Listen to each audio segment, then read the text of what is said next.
അവനൊരു സാധനമുണ്ട്, ആ ഒരു എന്താണെന്ന് എനിക്കറിയൂടാ, ഒരു സാധനമുണ്ട്. ഓപ്പർച്യൂണിറ്റീസ് ഒക്കെ തരുന്നതെല്ലാം അമ്പുക്ക വഴിയാണ് എനിക്ക് കിട്ടിയത്. എങ്ങനെയൊക്കെ പോയി വണ്ടി ഇടയ്ക്ക് സ്റ്റക്കായി.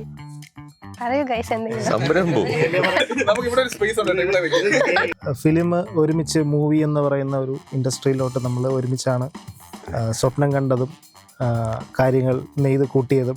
വർക്കൊക്കെ ശരിയുണ്ട്, വർക്കൊക്കെ ഇഷ്ടപ്പെട്ടു, പക്ഷെ നമ്മൾ തമ്മിൽ ആ വൈബ് സെറ്റ് ആയില്ലെങ്കിൽ ശരിയാണ് കേട്ടോ. അത് അങ്ങനെ ഒരു എന്താ പറയുക, എക്സ്പീരിയൻസിൻ്റെ ലാഗ് ഫീൽ ചെയ്യുന്ന ക്രൂ തന്നെയായിരുന്നു. ക്യാമറയൊക്കെ സെറ്റ് ചെയ്ത് ഇറങ്ങി നിൽക്കും, ചേട്ടാ ലെൻസ് എടുത്തോണ്ട് വന്നില്ല. എന്നിട്ട് ഈ പറഞ്ഞ പയ്യൻ ഷോർട്ട് സമയം ടോപ്പ് ഫ്ലോറിൽ പോയി കിടന്നു പറഞ്ഞു.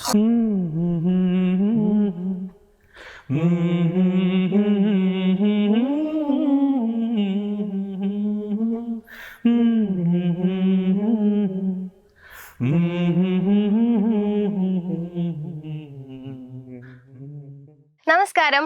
ശരത് ആർ ശിവ എഴുതി സംവിധാനം ചെയ്ത് എലിക്സർ സ്റ്റുഡിയോസ് പ്രൊഡ്യൂസ് ചെയ്യുന്ന അടയാളം എന്ന വെബ് സീരീസ് 2025 ഫെബ്രുവരി 14 സ്നാപ് സീരീസ് എന്ന യൂട്യൂബ് ചാനലിലൂടെ നിങ്ങളിലേക്ക് എത്താണ്. സോ അതിന്റെ കാസ്റ്റ് ആൻഡ് ക്രൂ നമ്മുടെ കൂടെ ഉണ്ട്.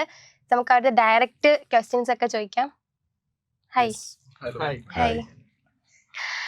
ഇതിന്റെ director Sharath R Shiva, DOP Jithu Chandran, editor Pappan and associate editor lyrics actor കൂടിയായ Sreejith, music director Ananthu, costume and makeup Saitha, music producer Amal. Hi all. First തന്നെ നമുക്ക് ഡയറക്ടറിനോട് ചോദിക്കാം, എങ്ങനെയായിരുന്നു ഒരു പ്രൊജക്റ്റിന്റെ തുടക്കം? പ്രോജക്റ്റിൻ്റെ തുടക്കം ആക്ച്വലി എലിക്സർ സ്റ്റുഡിയോസിൻ്റെ CEO മിസ്റ്റർ ബിനു ഭാസ്വരൻ, പുള്ളിയുടെ ഒരു വിഷനാണ് ആക്ച്വലി അടയാളം എന്ന് പറയുന്ന പ്രോജക്റ്റ്. അപ്പോൾ പുള്ളിക്ക് ഈ ഒരു ഫിലിം ഇൻഡസ്ട്രിയിലോട്ടൊരു എൻതൂസിയസ്റ്റ് ആയിട്ടുള്ള ഒരാളാണ്. പുള്ളിയായിട്ട് ഞാൻ അസോസിയേറ്റ് ചെയ്യാൻ തുടങ്ങിയിട്ട് കുറച്ച് കാലമായി, കുറച്ച് ഇയേഴ്സായി. അപ്പോൾ അങ്ങനെ പെട്ടെന്ന് സഡനായിട്ട് എൻ്റെ അടുത്ത് വിളിച്ചിട്ടൊരു സ്റ്റോറി ചെയ്യണം, ഒരു ഷോർട്ട് ഫിലിം ചെയ്യണം എന്നുള്ളൊരു കോൺസെപ്റ്റും കൊണ്ടാണ് പുള്ളി ആദ്യം അപ്രോച്ച് ചെയ്യുന്നത്.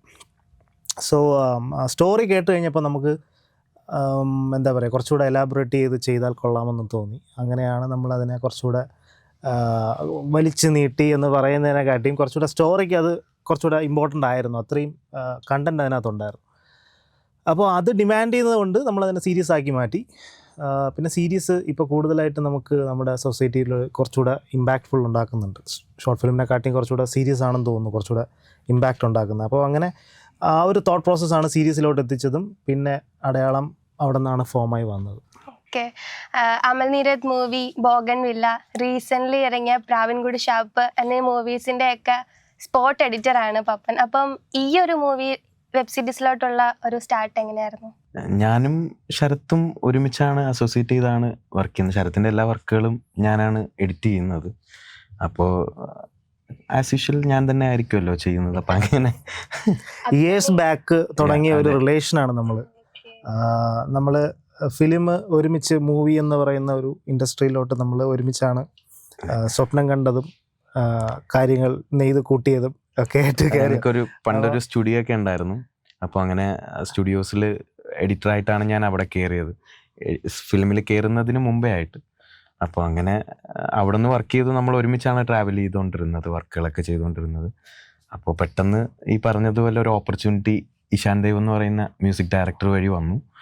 അപ്പോൾ അങ്ങനെയാണ് ഞാൻ ഇതിലോട്ട് കയറുന്നത്. ഡോൺ മാക്സിൻ്റെ അസോസിയേറ്റ് ആയിട്ടാണ് ഞാൻ ആദ്യം കയറുന്നത് ഇൻഡസ്ട്രിയിലോട്ട്. അപ്പോൾ പുള്ളിയുടെ കൂടെ ഞാൻ എലോൺ എന്ന് പറയുന്ന മോഹൻലാലിൻ്റെ മൂവി അസോസിയേറ്റ് ചെയ്ത് കഴിഞ്ഞതിന് ശേഷം ഇൻഡിപെൻഡൻ്റ് ആയിട്ട് ആബേൽ എന്ന് പറഞ്ഞിട്ടൊരു മൂവി, അത് ഇറങ്ങിയിട്ടില്ല, പോസ്റ്റ് വർക്ക് നടക്കുന്നേ ഉള്ളൂ. അനീഷ് ജോസ് മൂത്തേടൻ എന്ന് പറയുന്ന ഡയറക്ടറിൻ്റെ ഫസ്റ്റ് മൂവിയാണ്. അപ്പോൾ പുള്ളിയുടെ കൂടെ വർക്ക് ചെയ്തു. അത് കഴിഞ്ഞതിന് ശേഷം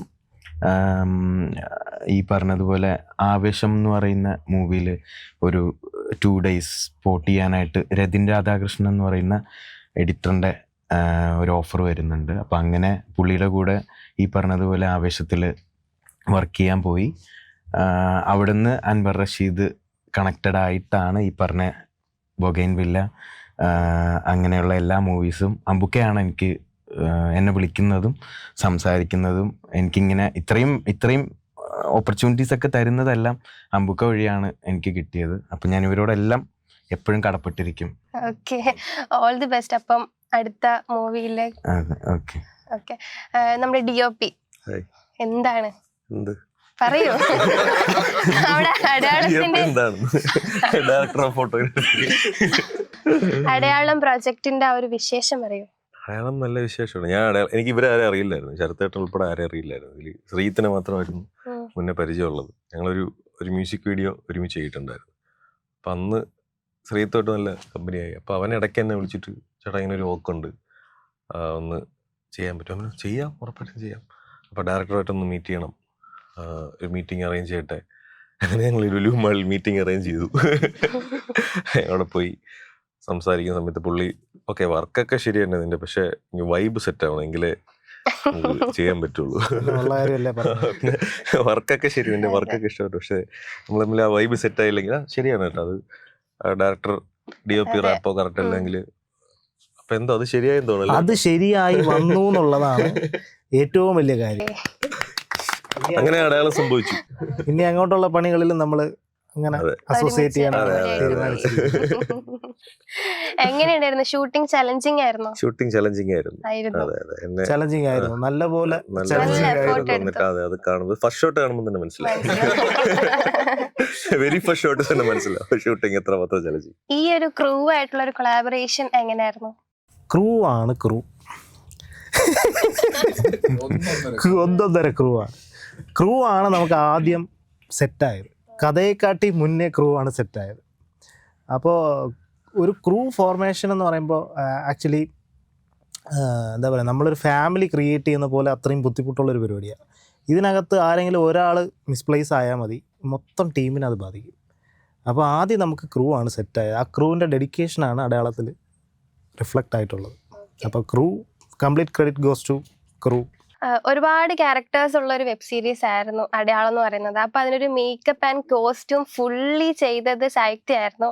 എങ്ങനെയായിരുന്നു ആ ഒരു എക്സ്പീരിയൻസ്? പറ. ആക്ച്വലി മേക്കപ്പ് ആണ് എൻ്റെ മെയിൻ ഫീൽഡ്. അപ്പോൾ അടയാളം was like challenging for me. കാരണം മേക്കപ്പും കോസ്റ്റ്യൂമും എനിക്ക് ഏറ്റെടുക്കേണ്ടി വന്നൊരു സിറ്റുവേഷനാണ്. അപ്പം കുഴപ്പമില്ല, ആദ്യത്തെ കുറച്ച് ദിവസങ്ങളിൽ, അതായത് പ്രീ പ്രൊഡക്ഷൻ സമയത്ത് ഞാൻ കുറച്ച് ഡിഫിക്കൽട്ടി അനുഭവിച്ചെങ്കിലും പിന്നെ ആ ഒരു സംഭവം നമുക്ക് പിന്നെ ഷൂട്ട് സമയത്ത് ഉണ്ടായില്ല. കറക്റ്റ് എല്ലാം തന്നെ വിഷൻ ഔട്ട് ചെയ്ത് സെറ്റ് ചെയ്യാനായിട്ട് പറ്റിയായിരുന്നു. അതുകൊണ്ട് നല്ലൊരു വർക്ക് തന്നെയായിരുന്നു എനിക്ക് അടയാളം. കാരണം കോസ്റ്റ്യൂമും മേക്കപ്പിനും കൂടെ ചെയ്തതുകൊണ്ട് നല്ലൊരു വർക്ക് തന്നെയായിരുന്നു എനിക്ക് അടയാളം. കുറേ എഫേർട്ട് എടുത്തല്ലേ? നല്ല രീതിയിലുള്ള എഫേർട്ട് എടുത്തു. കുറേ ചലഞ്ചിങ് തിങ്സ് ഉണ്ടായിരുന്നു അതിൻ്റെ. അതെ, ഒറ്റയ്ക്ക് എല്ലാവരെയും മേക്കപ്പ് ചെയ്യുക, അത് ഹാൻഡിൽ ചെയ്യാന്ന് വെച്ചാൽ വലിയൊരു കാര്യമാണ്. അല്ല, എനിക്ക് ആക്ച്വലി 2 അസിസ്റ്റൻസ് ഉണ്ടായിരുന്നു. കോസ്റ്റ്യൂമിന് ഒരാളും മേക്കപ്പിന് ഒരാളും ഉണ്ടായിരുന്നു, സുബിൻ ആൻഡ് സൗമ്യ. അവർ രണ്ടുപേരും കൂടെ ഉണ്ടായിരുന്നത് കൊണ്ട് നമുക്ക് നല്ല രീതിയിൽ തന്നെ മുന്നോട്ട്. എൻ്റെ ഏരിയയായ അഭിനന്ദൻ കൂടെ നല്ല രീതിയിൽ ഹെൽപ്പ് ചെയ്തായിരുന്നു കോസ്റ്റ്യൂമിനും മേക്കപ്പിനും വേണ്ടിയിട്ട്. നല്ല from the pre production to ഷൂട്ടിൻ്റെ അതുവരെയും അവൻ എൻ്റെ കൂടെ നല്ല രീതിയിൽ സപ്പോർട്ട് ചെയ്ത് നിന്നതുകൊണ്ട് നമ്മൾ 4 പേരും ഒരുമിച്ച് കട്ടയ്ക്കുന്നതുകൊണ്ട് നല്ല രീതിയിൽ തന്നെ അടിപൊളിയായിട്ട് തന്നെ ചെയ്യാൻ പറ്റി. അടയാളത്തിന്റെ മ്യൂസിക്കിന് നല്ലൊരു റെസ്പോൺസ് ആണ് കിട്ടിക്കൊണ്ടിരിക്കുന്നത്. അപ്പൊ എൻ്റെ മ്യൂസിക് ഡയറക്ടർ അനന്തുവിന് ആ ഒരു ജേണി എങ്ങനെയായിരുന്നു? ജേണി എന്ന് പറയാനായിട്ട് ആദ്യം തന്നെ ഞാൻ ഇതിൽ ഫസ്റ്റ് മ്യൂസിക് ആവുന്നതിന് മുമ്പ് തന്നെ ഇതിൽ ഐഡിയ ആയിരുന്നു. എൻ്റെ സ്ക്രിപ്റ്റിംഗ് തൊട്ടേ ഞാൻ ശരത്തേൻ്റെ കൂടെ ഉണ്ട്. അപ്പോഴത്തേക്ക് അത് കഴിഞ്ഞ് ബാക്ക്ഗ്രൗണ്ട് സ്കോർ ചെയ്യാമോ എന്ന് ചോദിച്ചപ്പോൾ ഞാൻ പറഞ്ഞു കുഴപ്പമില്ല ചെയ്യാമെന്ന് പറഞ്ഞ് അത് ചെയ്തതിന് ശേഷമാണ് ആക്ച്വലി സോങ്സ് വരുന്നത്. ആദ്യത്തെ സ്ക്രിപ്റ്റിൽ നമുക്ക് സോങ്സ് ആയിട്ടില്ല, ജസ്റ്റ് ബാക്ക്ഗ്രൗണ്ട് ടെയിലായിട്ട് പോകുന്ന പരിപാടിയാണെന്ന് പറഞ്ഞു. അത് കഴിഞ്ഞിട്ട് സോങ്സ് ആദ്യം ഒരു സോങ്സ് ഫിക്സായി. പിന്നെ അത് കഴിഞ്ഞ് ഒരു വലിയ സോങ് നമുക്ക് വേണമെന്ന് പറഞ്ഞാൽ അതും ചെയ്തായിരുന്നു. അപ്പം ഒരുപാട് പേര് കാണാക്കണ്ണും ഒന്ന് രാവേപ്പതിയായിരുന്നു. അപ്പം ആ രാവേപ്പതിയാണ് ആക്ച്വലി എനിക്ക് ക്രാക്ക് ചെയ്യാൻ കുറച്ച് പാടായിരുന്ന പരിപാടി. അത് ഷൂട്ടിൻ്റെ സമയത്തും ആകെ ഒരു പല്ലവി മാത്രമേ ആയിട്ടുള്ളൂ. ഞാൻ അത് ചിലത്തിനകത്ത് പറഞ്ഞു. ബാക്കി കുറച്ച് അതിൻ്റെ എക്സ്റ്റൻഷൻ BGM പോലെയൊക്കെ ചെയ്താണ് ആ ഫുള്ള് ഷൂട്ട് ചെയ്തത്. എനിക്ക് ആ പാട്ടാണ് ആക്ച്വലി ഒരു 3-4 ഇമോഷൻസ് പോകുന്നൊരു പാട്ടാണ്. അപ്പം അത് മാത്രം ക്രാക്ക് ചെയ്യാൻ കുറച്ച് പാടായിരുന്നു. പിന്നെ മറ്റേ ആദ്യത്തെ ചെറിയൊരു സോങ് ഉണ്ട് കാണാക്കണ്ണ്, അത് ആദ്യം തന്നെ അത് ഷൂട്ടിന് മുമ്പ് തന്നെ പ്ലാൻ ചെയ്ത് അത് ഓക്കെ ആയി ഡയറക്ടറിന്. പക്ഷെ രാവേപതിയെ എന്ന് പറഞ്ഞാൽ വലിയ പാട്ട് കുറച്ച് ടൈം എടുത്താണ് ചെയ്തു, അവസാനം ഓക്കെ ആയി. ബാക്ക്ഗ്രൗണ്ട് സ്കോർ അമലും അനന്തും കൂടെയാണ് ചെയ്തത്. അപ്പോൾ നിങ്ങളുടെ ഒരു ടീം വർക്ക് എങ്ങനെയായിരുന്നു? നമ്മുടെ ടീം വർക്കാണ് ടൈം വർക്ക് കുറച്ച് കാരണമുള്ളതാണത്. നമ്മൾ പണ്ടേ തൊട്ട് നമ്മൾ ഫ്രണ്ട്സ് 10-15 വർഷമായിട്ട് അനന്തും ആയാലും പണ്ട് തൊട്ടേ ഉള്ളൊരു അതുകൊണ്ട് ഒരു സ്മൂത്ത് ആയിട്ട് പോയി. അങ്ങ് പോകുന്നുണ്ട്. ഇനി അങ്ങോട്ട് അങ്ങനെയായിരിക്കും. ഓക്കെ, സിംഗേഴ്സ് ആരൊക്കെയാണ്? സിംഗേഴ്സ് ഇതിൽ 2 പാട്ടും പാടിക്കുന്ന ഫീമെയിൽ മറിയ മാർട്ടിൻ എന്ന് പറയും. നമ്മുടെ ഇൻസ്റ്റാഗ്രാം വഴി ഞാൻ ഫ്രണ്ടായ ഒരു ഫീമെയിൽ സിംഗറാണ്. വളരെയധികം ഞാൻ ഉദ്ദേശിച്ചതിനെക്കാട്ടി മേളിൽ പാടി വച്ചിട്ടുണ്ട് പാട്ട്, വളരെ നൈസായിട്ട്. ഈ മ്യൂസിക്കലി ഡയറക്ടറിന്റെ ഒരു ഇൻവോൾവ്മെന്റ് എങ്ങനെയായിരുന്നു? മ്യൂസിക്കൽ ഡയറക്ടറിൻ്റെ ഇൻവോൾവ്മെന്റ് എന്ന് പറഞ്ഞു കഴിഞ്ഞാൽ ശരത്തിന് ഭയങ്കര എക്സ്പെരിമെൻ്റൽ പരിപാടി പിടിക്കുന്ന ഒരാളാണ്. അപ്പം നമുക്ക് ഫസ്റ്റ് ക്രാക്ക് ആവില്ല, എങ്കിലും ഒരുപാട് കമ്മ്യൂണിക്കേറ്റ് ചെയ്യുമ്പോൾ അത് ക്രാക്ക് ആവും. അപ്പം നമ്മളിപ്പോൾ ഇതിൻ്റെ സ്കോർ തന്നെ തീരുമാനിച്ചാലും അത് നോർമൽ ഒരു പരിപാടി വേണ്ടെന്ന് ആദ്യമേ പറഞ്ഞു. ഇങ്ങനെ കുറേ കാണിച്ചിട്ട് ഇതൊന്നും വേണ്ട, എനിക്ക് വേറൊരു പരിപാടി കുറച്ച് റെഫറൻസ് അടിച്ചിട്ട് ഇങ്ങനത്തെ ഒരു പരിപാടിയാണെന്ന് പറഞ്ഞു. അപ്പോൾ നമ്മളിത് ഓഫ് കോഴ്സ് കാണുമ്പോഴത്തേക്ക് അത് മനസ്സിലാവും. നോർമലി നമ്മൾ ഇൻവെസ്റ്റിഗേഷൻ പോകുന്ന പരിപാടിയല്ല പിടിച്ചേക്കുന്നത്, ടോട്ടലി വേറൊരു എക്സ്പെരിമെൻ്റൽ പരിപാടിയാണ് ചെയ്തിരിക്കുന്നത്. ഡയറക്ടറിൻ്റെ ഇൻവോൾവ്മെൻറ്റ് അടിപൊളിയായിരുന്നു. അതുകൊണ്ട് സൂപ്പറായി. ഈ ഒരു പ്രൊജക്ടിനോട് ഡയറക്ടറിന്റെ ഒരു എക്സ്പെക്ടേഷൻ എങ്ങനെയാ? ഇനിയിപ്പോൾ നമ്മൾ ചെയ്യാനുള്ളതൊക്കെ ചെയ്ത് കഴിഞ്ഞു, റിലീസായി കഴിഞ്ഞു. അപ്പോൾ ഇനി കാണുന്നവരുടെ റിവ്യൂസും കാര്യങ്ങളൊക്കെ നമുക്ക് എന്താ പറയുക, ഒരു ഫീഡ്ബാക്ക് പോലെ എടുത്തിട്ട് അതിൽ നമുക്കിനി എന്താ ചെയ്യാൻ പറ്റുന്നത്, അതിൽ നമ്മുടെ സ്കില്ലുണ്ടല്ലോ, ആ സ്കില്ലിൽ ഇനി അതെന്താണ് ഇൻപുട്ട് ഇടുന്നത് നോക്കിയിട്ട് ആ ഇൻപുട്ട് അക്സെപ്റ്റ് ചെയ്യുക എന്നുള്ളതാണ് ഇനി അതിൽ ചെയ്യാൻ പറ്റുന്ന ഒരു കാര്യം. ലൊക്കേഷനിലുള്ളൊരു വെല്ലുവിളികളൊക്കെ? ലൊക്കേഷൻ മൊത്തത്തിൽ വെല്ലുവിളികളായിരുന്നു. ഞാൻ പറഞ്ഞില്ലേ, ഈ ക്രൂ ആണ് ആദ്യം ഫോം ആയത്. അപ്പോൾ ക്രൂ ഫോം ആയപ്പോൾ ഇതിൽ 90% ആൾക്കാരും ഫ്രഷേഴ്സാണ്. ഫ്രഷേഴ്സ് എന്ന് പറഞ്ഞാൽ നമ്മൾ വർഷങ്ങളായിട്ട് വർക്ക് മീഡിയ ടീം ആണ് ആക്ച്വലി. പക്ഷേ എന്താ പറയുക, ഒരു ഫിലിം മൂവി ആ ഒരു കാറ്റഗറിയിലോട്ട് കയറുമ്പോൾ ചെറിയ ചെറിയ എക്സ്പീരിയൻസസ് ആണ് എല്ലാവർക്കും ഉള്ളത്. അപ്പോൾ എൻ്റെ ക്രൂ അങ്ങനെ ഒരു എന്താ പറയുക, എക്സ്പീരിയൻസിൻ്റെ ലാഗ് ഫീൽ ചെയ്യുന്ന ക്രൂ തന്നെയായിരുന്നു. പക്ഷേ എങ്ങനെയാണെന്ന് എനിക്കറിഞ്ഞൂടാ, എല്ലാവരും ഒരേ പോയിന്റിൽ കറക്റ്റായിട്ട് എത്തി. ആ ലൈനിൽ തന്നെയാണ് എല്ലാവരും വന്നത്. ആ ലൈനിൽ കൂടെ പോയതുകൊണ്ട് ആർക്കും അങ്ങോട്ടും ഇങ്ങോട്ടും വലിയ ബുദ്ധിമുട്ടില്ല. ഇപ്പോൾ ഒരാൾക്ക് ഒരു പ്രശ്നം വന്നാലും അത് വേറൊരാൾ ബാക്കപ്പ് ചെയ്ത് കയറിപ്പോയി. അപ്പോൾ അത് നമ്മൾ ഷൂട്ടിൻ്റെ ടൈമിൽ നല്ലപോലെ ഫീലായി. ആ ഒരു വൈബ് നമുക്ക് അതുപോലെ കറക്റ്റായിട്ട് എൻ്റെ ഒരു ഷൂട്ടിംഗ് ടൈമിൽ നമുക്ക് കിട്ടി. അപ്പോൾ അതാണ് ആ ഒരു പ്രോസസ്സിനെ അത്രയും സ്മൂത്ത് ആക്കാനുള്ള ഒരു കാര്യം. അടയാളം ഷൂട്ടേഴ്സ് ഓർക്കുമ്പോൾ ഫസ്റ്റ് മൈൻഡിലോട്ട് വരുന്നൊരു മെമ്മറി എന്താണ്? എനിക്ക് നല്ലൊരു മെമ്മറി ഉണ്ട്, അത് ഇവർക്കൊന്നും അറിയാൻ ഒരു വഴിയില്ല. അത് പറഞ്ഞുതരാം. ഇപ്പൊ ഇവിടെ റിവീൽ ചെയ്യാണ് അടയാളം. എക്സ്ക്ലൂസീവ് ആയിട്ട് DOP റിവീൽ ചെയ്യാണ്. അടയാളം നമ്മള് പോലീസ് സ്റ്റേഷൻ ഷൂട്ട് ചെയ്യുന്ന ഏതോ ഒരു ദിവസം രാവിലെ ഞാനും എൻ്റെ അസിസ്റ്റൻ്റ് ഉണ്ട്. അപ്പോൾ പുള്ളിയും ഞാൻ എൻ്റെ വീട്ടിലാണ് പുള്ളി സ്റ്റേ ചെയ്തുകൊണ്ടിരുന്നത്. അപ്പോൾ ഞങ്ങൾ രാവിലെ ഷൂട്ടിന് വന്നു, എല്ലാം ആർട്ടും കാര്യങ്ങളൊക്കെ സെറ്റ് ചെയ്യുന്നുണ്ടായിരുന്നുള്ളൂ. അപ്പം അതുവരെ അവിടെ കറങ്ങി തിരിഞ്ഞ് നിന്നിട്ട് ഷൂട്ട് തുടങ്ങുന്ന സമയത്ത് ഞാൻ ഇവിടെ ലെൻസ് എടുക്ക്, ഏത് ലെൻസ് ചേട്ടാന്ന് ചോദിച്ചുകൊണ്ട് പുള്ളി ലെൻസ് എടുക്കാൻ പോയി. ക്യാമറയൊക്കെ സെറ്റ് ചെയ്ത് ഇറങ്ങി വന്നപ്പം ചേട്ടാ ലെൻസ് എടുത്തുകൊണ്ട് വന്നില്ല. സംഭവം ഇവൻ എൻ്റെ വീട്ടിൽ എൻ്റെ ബെഡിലിരിക്കുന്നു, ലെൻസ് കിറ്റ് മൊത്തം, ക്യാമറ മാത്രം വെച്ചിട്ട് ഞാനിങ്ങനെ ഇരിക്കുന്നത് എന്തോന്ന് ഷൂട്ട് ചെയ്യാൻ. റെഡി പറഞ്ഞ ആർട്ടിസ്റ്റിനെ കൊണ്ട് നിർത്തി. ഞാനൊരു 10 മിനിറ്റ് എന്തൊക്കെയാ പറഞ്ഞു, ഇതായിരുന്നു അതാണെന്നൊക്കെ പറഞ്ഞിട്ട് ഫുഡ് കഴിച്ചില്ല എന്നൊക്കെ പറഞ്ഞിട്ട് ഞാൻ ഡിലേ അടിക്കാൻ നോക്കി. ഒരു രക്ഷയില്ല, ആർട്ടിസ്റ്റും വന്നു നിന്ന് ഒന്നും ചെയ്യാൻ പറ്റില്ല. ഞാനിങ്ങനെ നോക്കിയപ്പോൾ ദൈവതുല്യനെ പോലെ still photographer G master lens വെച്ചിട്ട് ഫോട്ടോ എടുക്കുക. ഞാനിങ്ങ് വിളിച്ചിട്ട് ഇങ്ങ് വാ, 10 മിനിറ്റ് ഇപ്പൊ തരാം, എന്റെ ലെൻസിന് ചെറിയൊരു പ്രശ്നം എന്ന് പറഞ്ഞിട്ട് ഇവരാരും അറിഞ്ഞിട്ടില്ല. അതിനിടയ്ക്ക് പുള്ളി എന്റെ വീട്ടിൽ പോയി ലെൻസ് എടുത്തിട്ട് വരുന്നതിനിടയ്ക്ക് നമ്മൾ ഒരു 3 ഷോട്ട് എടുത്തു. പക്ഷെ നിങ്ങളാരും അറിഞ്ഞില്ല ഇങ്ങനെ ഒരു സംഭവം. അതാ ഞാൻ പറഞ്ഞേ, ഇവർക്ക് ആർക്കും എക്സ്പീരിയൻസ് മറ്റേ ഹൈ ലെവൽ ഉണ്ടാവത്തില്ല. പക്ഷേ എങ്ങനെയൊക്കെ ഇവർ മാനേജ് ചെയ്തു, അങ്ങോട്ടും ഇങ്ങോട്ടും ഉള്ള കണക്ഷൻസ് കറക്റ്റായിരുന്നു. കറക്റ്റായിട്ട് വന്നു. അതുകൊണ്ടാണ് പറഞ്ഞത് ഗോയിങ് ഫോർത്ത് നമ്മൾ ഇത് തന്നെ ഫോളോ ചെയ്യാനാണ് 100% തീരുമാനിച്ചിരിക്കുന്നത്. സന്തോഷം, ഞങ്ങളെ എല്ലാവരെയും മറക്കരുത്. അപ്പൊ നെക്സ്റ്റ് പ്രോജക്റ്റ് ഏതാ?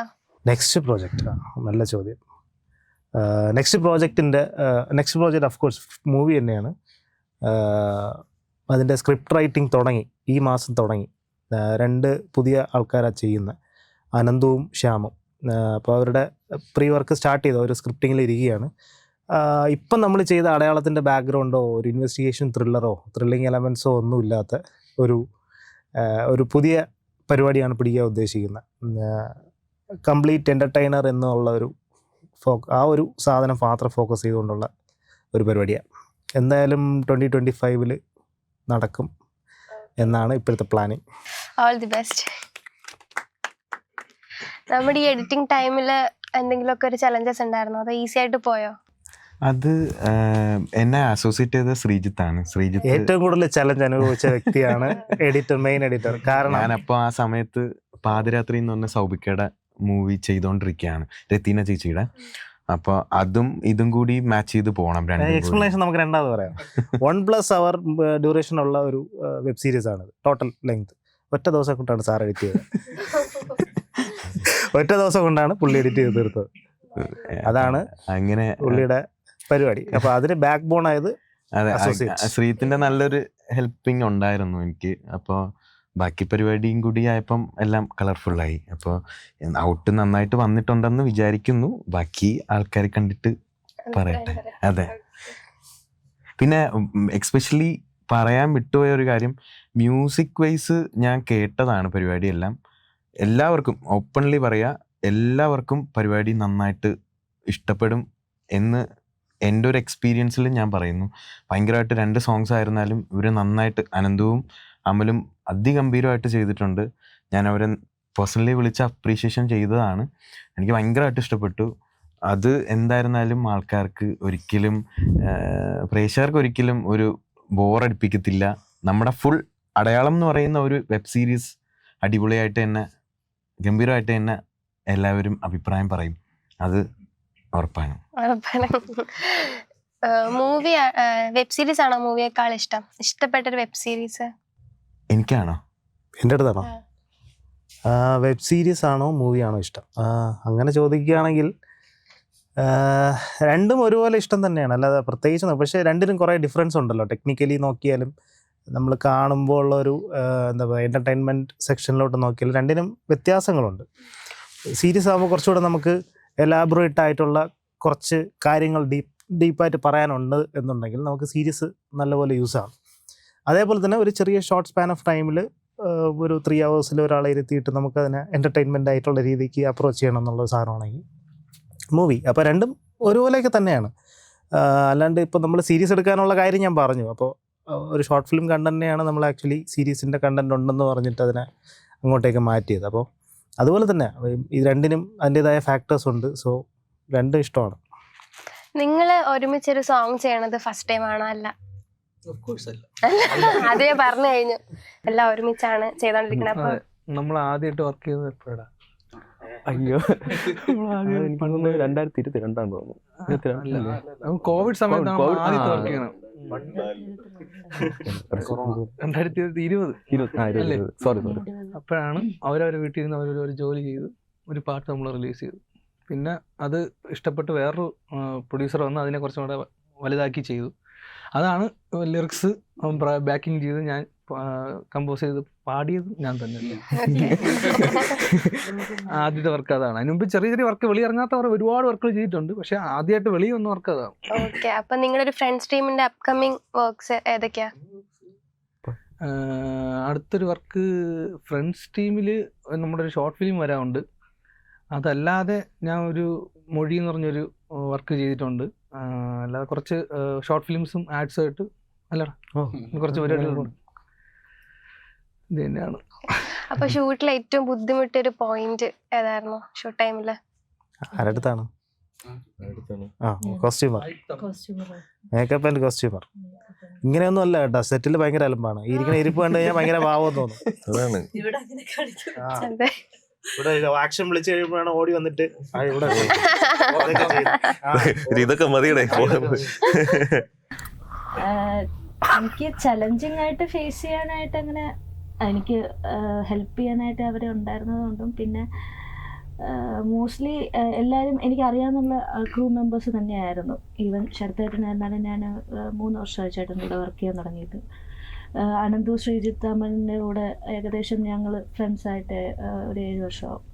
അപ്പം ഇവരെല്ലാവരും ക്രൂവിലുള്ളവരായിരുന്നാലും ആർട്ടിസ്റ്റ് ആയിരുന്നാലും, ആർട്ടിസ്റ്റ് ആക്ച്വലി മെയിൻ ആർട്ടിസ്റ്റ് കരയുമെന്ന് തോന്നല്ലേ, ഭയങ്കര ശോകമായിട്ട് പറയണ എന്ത് പറ്റി? ഇങ്ങനെ അല്ലല്ലോ നോർമലി. വിഷമം, അവള് കരയാറായി. ഇങ്ങനെ കരഞ്ഞ് എത്തി. ഞാൻ ഫ്രണ്ട്സ് ഗ്രൂപ്പ് കുറെ കാലമായി. ട്രാക്ക് ഇട്ടത് ഞങ്ങളുടെ അമ്മ ഇങ്ങനെയല്ല. അല്ല, ഞങ്ങളുടെ അമ്മ ഇങ്ങനെയല്ല. അമ്മ ഇങ്ങനെയല്ല. നമ്മള് വരട്ടെ. ആ ഉള്ളിലുള്ള ആദ്യത്തെ ഓ ഇന്റർവ്യൂ ആണ്. ആ, അതുകൊണ്ട് അതിന്റേതായ കുറച്ച് പ്രശ്നങ്ങളുണ്ട്. അതെ അതെ. അതെ, കുറച്ച് നീ സാഹിത്യത്തിൽ നിന്നും അമ്മുവിലേക്ക് വാ. ഓക്കെ.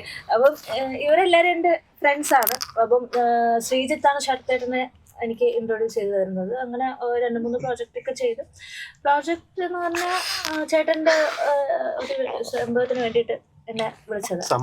സോറി, ഒരു വർക്കിന്റെ മേക്കപ്പ് ചെയ്യാനായിട്ട് വിളിച്ചതാ. പിന്നെ ചേട്ടനുമായിട്ട് സിങ്കായി. പിന്നെ ചേട്ടൻ എനിക്ക് കണ്ടിന്യൂസ്ലി ഫ്രീക്വന്റ് ആയിട്ട് വർക്ക് തരാൻ തുടങ്ങി.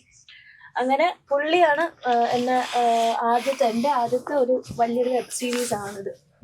ഫസ്റ്റ് ഒരു ബിഗ് ഷെഡ്യൂളാണ് ഈ വർക്ക്. അപ്പോൾ അതുകൊണ്ട് തന്നെ അത് ഏറ്റവും വലിയൊരു താങ്ക്ഫുൾ എന്ന് പറഞ്ഞാൽ ചേട്ടാ അത് വിശ്വസിച്ച് എന്നെ ഏൽപ്പിച്ചു എന്നുള്ള ഇതാണ്. കാരണം മേക്കപ്പും അതുപോലെ തന്നെ കോസ്റ്റ്യൂമിനും ഏറ്റവും കൂടുതൽ ഇമ്പോർട്ടൻസ് ഉള്ളൊരു വർക്കാണിത്. അതിലൊരു എന്തെങ്കിലും ഒരു ഈവൻ കണ്ടിന്യൂറ്റിയിലായാൽ പോലും എന്തെങ്കിലും ഒരു മിസ്റ്റേക്ക് വന്നു കഴിഞ്ഞാൽ ആ ഒരു ഫുൾ സീക്വൻസ് നമുക്ക് പോയി കിട്ടും. എനിക്ക് കുറച്ച് ടെൻഷൻസ് ഉണ്ടായിരുന്നു. കാരണം നേരത്തെ വേറെ ദിവ്യപിള്ളയുടെ കൂടെയൊക്കെ വർക്ക് ചെയ്തിട്ടുണ്ടെങ്കിലും ഇതൊരു ഏകദേശം ഒരു 10-15 ദിവസത്തെ ഷൂട്ട് ഉണ്ടായിരുന്നു. അപ്പം നമുക്ക് അതിന്റെ കണ്ടിന്യൂറ്റി, ഇടയ്ക്ക് സീൻസ് മാറുന്ന, അപ്പം എനിക്കത് ചലഞ്ചിങ് ഫാക്ടർ ആയിരുന്നു. പിന്നെ സുബിനും സൗമ്യയൊക്കെ കൂടെ ഉണ്ട്. പിന്നെ നമ്മുടെ അഭിനന്ദും കൂടെ ഹെൽപ്പ് ചെയ്തതുകൊണ്ട് പ്രീ പ്രൊഡക്ഷനിൽ നല്ല രീതിയിലുള്ള ഹോംവർക്ക് ഞാൻ ചെയ്തായിരുന്നു. കോസ്റ്റ്യൂം വൈസ് ആയിരുന്നാലും ഇപ്പം നമ്മൾ ആർട്ടിസ്റ്റിന്റെ വൈസ് അവരോട് തന്നെ കോസ്റ്റ്യൂം ആക്ച്വലി കൂടുതലും ഞാൻ ആർട്ടിസ്റ്റിന്റെ കയ്യിൽ നിന്ന് ബേസിക്കലി അവരുടെ കയ്യിലുള്ളത് എന്തടാ കളിയാണ്.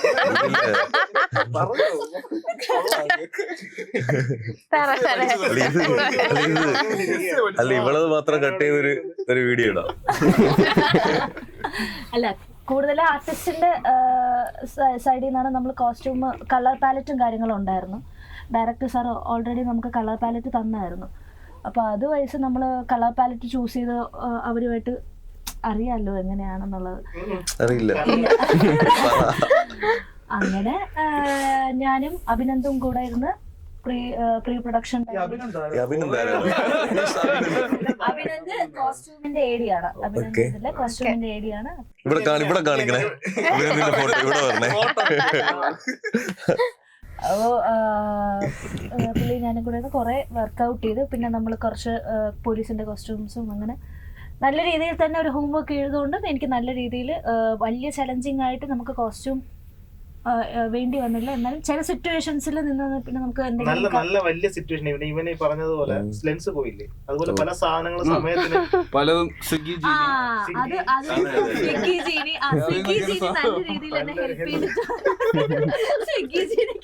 പക്ഷെ നല്ല സ്മൂത്ത് ആയിട്ട് ഹാൻഡിൽ ടീമിന്റെ ഒരു അത് ഫ്രെയിം വീടെടുത്ത് കിടന്നു ഷോട്ട് റെഡി പറയുമ്പോ ഇതുപോലൊരു ചലഞ്ചിങ് ഫാക്ടർ വന്നായിരുന്നു. കാരണം ഏറ്റവും ക്രൂഷ്യൽ ആയിട്ടൊരു ഷോട്ട് അവിടെ പ്ലാൻ ചെയ്ത് വെച്ചിരുന്ന സമയത്ത് നമുക്കൊരു ക്ലോത്തിന്റെ ആവശ്യം ഉണ്ടായിരുന്നു. ക്ലോത്ത് ഇല്ല.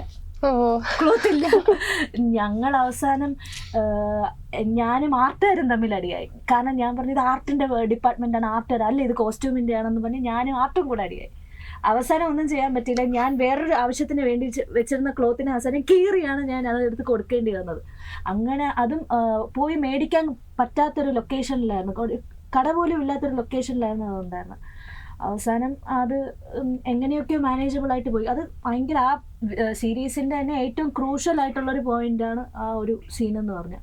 അതിൽ ഏറ്റവും ഇമ്പോർട്ടൻസ് ആയിട്ട് ഉണ്ടായിരുന്നൊരു സംഭവമാണ് അതെനിക്ക്. അപ്പം ഇങ്ങനെയൊക്കെ ഞാൻ മാനേജ് ചെയ്ത് എടുത്തത് കൊണ്ട് ആ സീൻ എനിക്ക് സെറ്റാക്കി എടുക്കാൻ പറ്റി. കയ്യടി ആവാല്ലേ. ഓക്കെ, അപ്പം ഈ ആക്ടേഴ്സിന്റെ പെർഫോമൻസ് എടുത്ത് പറയണം. കാരണം നമ്മളൊരു എന്താ പറയുക, ഒരു പ്രീ സെഷനോ കാര്യങ്ങളോ ഒന്നും ചെയ്തിട്ടില്ല. രാഹുലേട്ടനൊക്കെ എന്താ പറയുക, ഒറ്റ സിറ്റിംഗ് മാത്രമാണ് രാഹുലേട്ടനായിട്ട് ഇരുന്നിട്ടുള്ളത്. പുള്ളിക്ക് കഥ വായിച്ചിട്ട് ഓക്കെ ആണെന്ന് പറഞ്ഞിട്ടാണ് ആദ്യമേ സ്ക്രിപ്റ്റ് വായിച്ചിട്ട് ഒറ്റ പ്രാവശ്യം തന്നെ പറഞ്ഞു ഓക്കെയാണ്, സെറ്റാണെന്ന് പറഞ്ഞു. പിന്നെ പുള്ളിക്ക് എന്തെങ്കിലും പുതിയതായിട്ട് എഫേർട്ട് ഇടണം, പുതിയ എന്തെങ്കിലും ഇതുവരെ ചെയ്യാത്തൊരു കാര്യം എന്തെങ്കിലുമൊക്കെ ചെയ്യണം എന്നൊക്കെ ഉള്ളൊരു സജഷൻസൊക്കെ ഉണ്ടായിരുന്നു പുള്ളിക്ക്. അങ്ങനെ ഒരു സിറ്റിംഗ് മാത്രമാണ് നമ്മൾ ഇരുന്നിട്ടുള്ളത്. അപ്പോൾ ആ സിറ്റിങ്ങിൽ തന്നെ പുള്ളി കംപ്ലീറ്റ് ആയിട്ട് പ്രോജക്റ്റിനകത്തായി. പിന്നെ ഒരു എക്സ്പ്ലനേഷൻ ഡേയോ അങ്ങനെ കാര്യമൊന്നും വന്നിട്ടില്ല. അപ്പോൾ അതൊരു ഒരു നല്ലൊരു ഡെഡിക്കേറ്റഡ് ആക്ടറിൻ്റെ ഒരു ക്വാളിറ്റിയാണ്. അങ്ങനെ തന്നെയാണ് ഫുൾ ടീമിൽ വന്നിരിക്കുന്ന ക്രൂസിൻ്റെ എല്ലാവരുടെയും ഫാക്ടർ. ഒരാളെ നമുക്കങ്ങനെ മാറ്റി നിർത്തേണ്ട ആവശ്യം വന്നിട്ടില്ല. എല്ലാവർക്കും അവരുടേതായ പ്ലേസ്മെൻറ്റ്സും കാര്യങ്ങളും എല്ലാം നല്ല ബോധേഡായിരുന്നു എല്ലാവരും. അപ്പോൾ അത് കറക്റ്റാക്കി തന്നെയാണ് അവരെല്ലാം പ്ലേസ് ചെയ്തതും പെർഫോം ചെയ്തതും. പെർഫോമൻസിലെല്ലാം നമ്മളൊരു എന്താ പറയുക, നല്ല സാറ്റിസ്ഫൈഡ് ആയിട്ടുള്ള ഒരു പെർഫോമൻസാണ് എല്ലാവരുടെ കയ്യിൽ നിന്ന് കിട്ടിയത്. ഒരുപാട് ടേക്കുകളൊന്നും പോകേണ്ട ആവശ്യങ്ങളൊന്നും വന്നിട്ടില്ല. അതുകൊണ്ട് ഡെഡിക്കേറ്റഡ് ആയിട്ടുള്ള ഒരു ആക്ടിങ് ക്രൂവിനെയും കൂടെ നമുക്ക് കിട്ടിയത് നല്ലൊരു ഭാഗ്യമല്ല, നമ്മളെ എഫേർട്ട് തന്നെയാണ്. ഭാഗ്യമൊന്നും പറയാൻ പറ്റൂല. അത് കാസ്റ്റിംഗ് ഡയറക്ടറുടെ ഒരു ഇൻപുട്ട് അതിൽ പിന്നെയും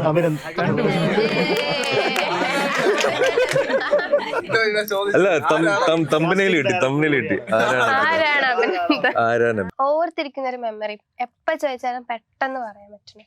ഒരു സിംഗിൾ ടേക്ക് ഇതിൽ എടുത്തിട്ടുണ്ട്, സിംഗിൾ ഷോട്ട് അത് ഞാനാണ് 2 ദിവസം ഓർത്തത്. DOPയുടെ തട്ടല് 2-3 ദിവസം ഓർത്ത്. ഒരു സിംഗിൾ ഷോട്ട് ഏകദേശം എത്ര 10 മിനിറ്റ് ഉണ്ടല്ലേ? 8 മിനിറ്റോളം വരുന്ന ഒരു സിംഗിൾ ഷോട്ട് ഉണ്ട്. അതാണ് ഫസ്റ്റ് ഷോട്ട്.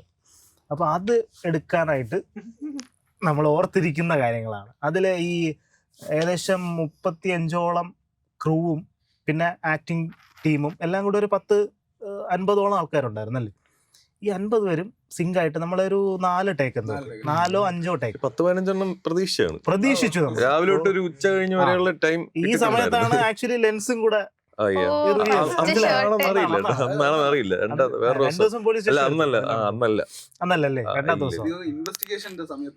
പുറത്ത് നിന്ന് പുള്ളി രാവിലെ സംസാരിക്കുന്ന ഷോട്ട് നമ്മൾ ഫസ്റ്റ് വെച്ച ദിവസം. രണ്ടാമത്തെ ദിവസം ആദ്യ ദിവസം നമ്മൾ ഇതിനെ അങ്ങ് എടുത്തിട്ട് എന്തായാലും ആദ്യം അതങ്ങ് എടുക്കാമെന്ന് അങ്ങ് ഉറപ്പിച്ചു. പിന്നെ കുറെ സാധനങ്ങൾ കിടക്കുകയാണ്.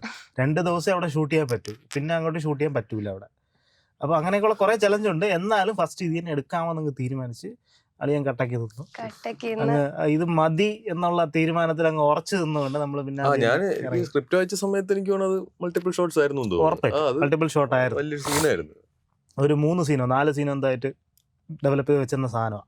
പിന്നെ കുറേ പ്രശ്നങ്ങൾ വന്നത് കൊണ്ട് നമ്മളതിനെ സിംഗിൾ ഷോട്ടാക്കി എടുക്കാമെന്നുള്ള ചലഞ്ച് ഏറ്റെടുത്തു, ചെയ്തു. അത് തന്നെയാണ് അതിൻ്റെ ഒരു ഹൈലൈറ്റ്.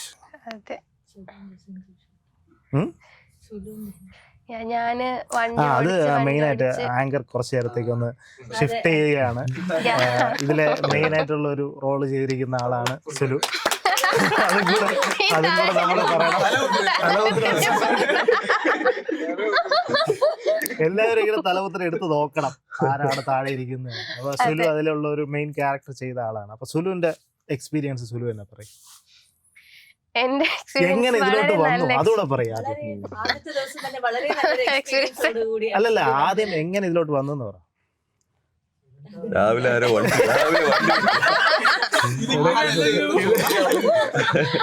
ഫസ്റ്റ് അമ്മ എന്നെ കോണ്ടാക്ട് ചെയ്തു. ഇതേപോലെ നമ്മളെ ഫ്രണ്ട്സ് ഒരു വർക്ക് ചെയ്യണ്ട്, ഫ്രണ്ട് സർക്കിളിലുള്ള ഒരു ചെറിയ പരിപാടി.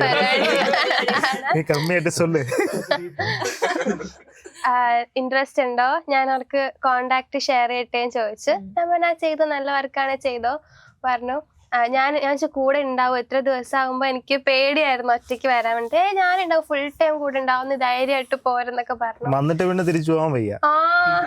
എനിക്ക് ഭയങ്കര സങ്കടമായിരുന്നു പോയപ്പോ. കാര്യം എല്ലാവരുമായിട്ട് ഭയങ്കരമായിട്ട് അറ്റാച്ച്ഡ് ആയി. ക്രൂ അടിപൊളി ക്രൂ ആയിരുന്നു. മെയിൻ പ്രശ്നം എന്താണെന്നറിയോ, പുള്ളിക്കാരി വരുന്നത് തലേ ദിവസമാണ് തോന്നല്ലേ? തലേ ദിവസമാണ് ട്രിവാൻഡ്രത്ത് എത്തുന്നത്. അപ്പോൾ തലേ ദിവസം ഞങ്ങൾ ഇങ്ങനെ എന്തൊക്കെയോ ആലോചിച്ച് തല പുകഞ്ഞ് ഏടി ടീമുകളെല്ലാം ഇങ്ങനെ റൂമിൻ്റെ അകത്ത് ഇരിക്കുകയാണ്. പെട്ടെന്ന് ഒരാൾ ഇങ്ങനെ തുറന്ന് കയറി വന്നു, ഡോറ് തുറന്ന് കയറി വന്നു.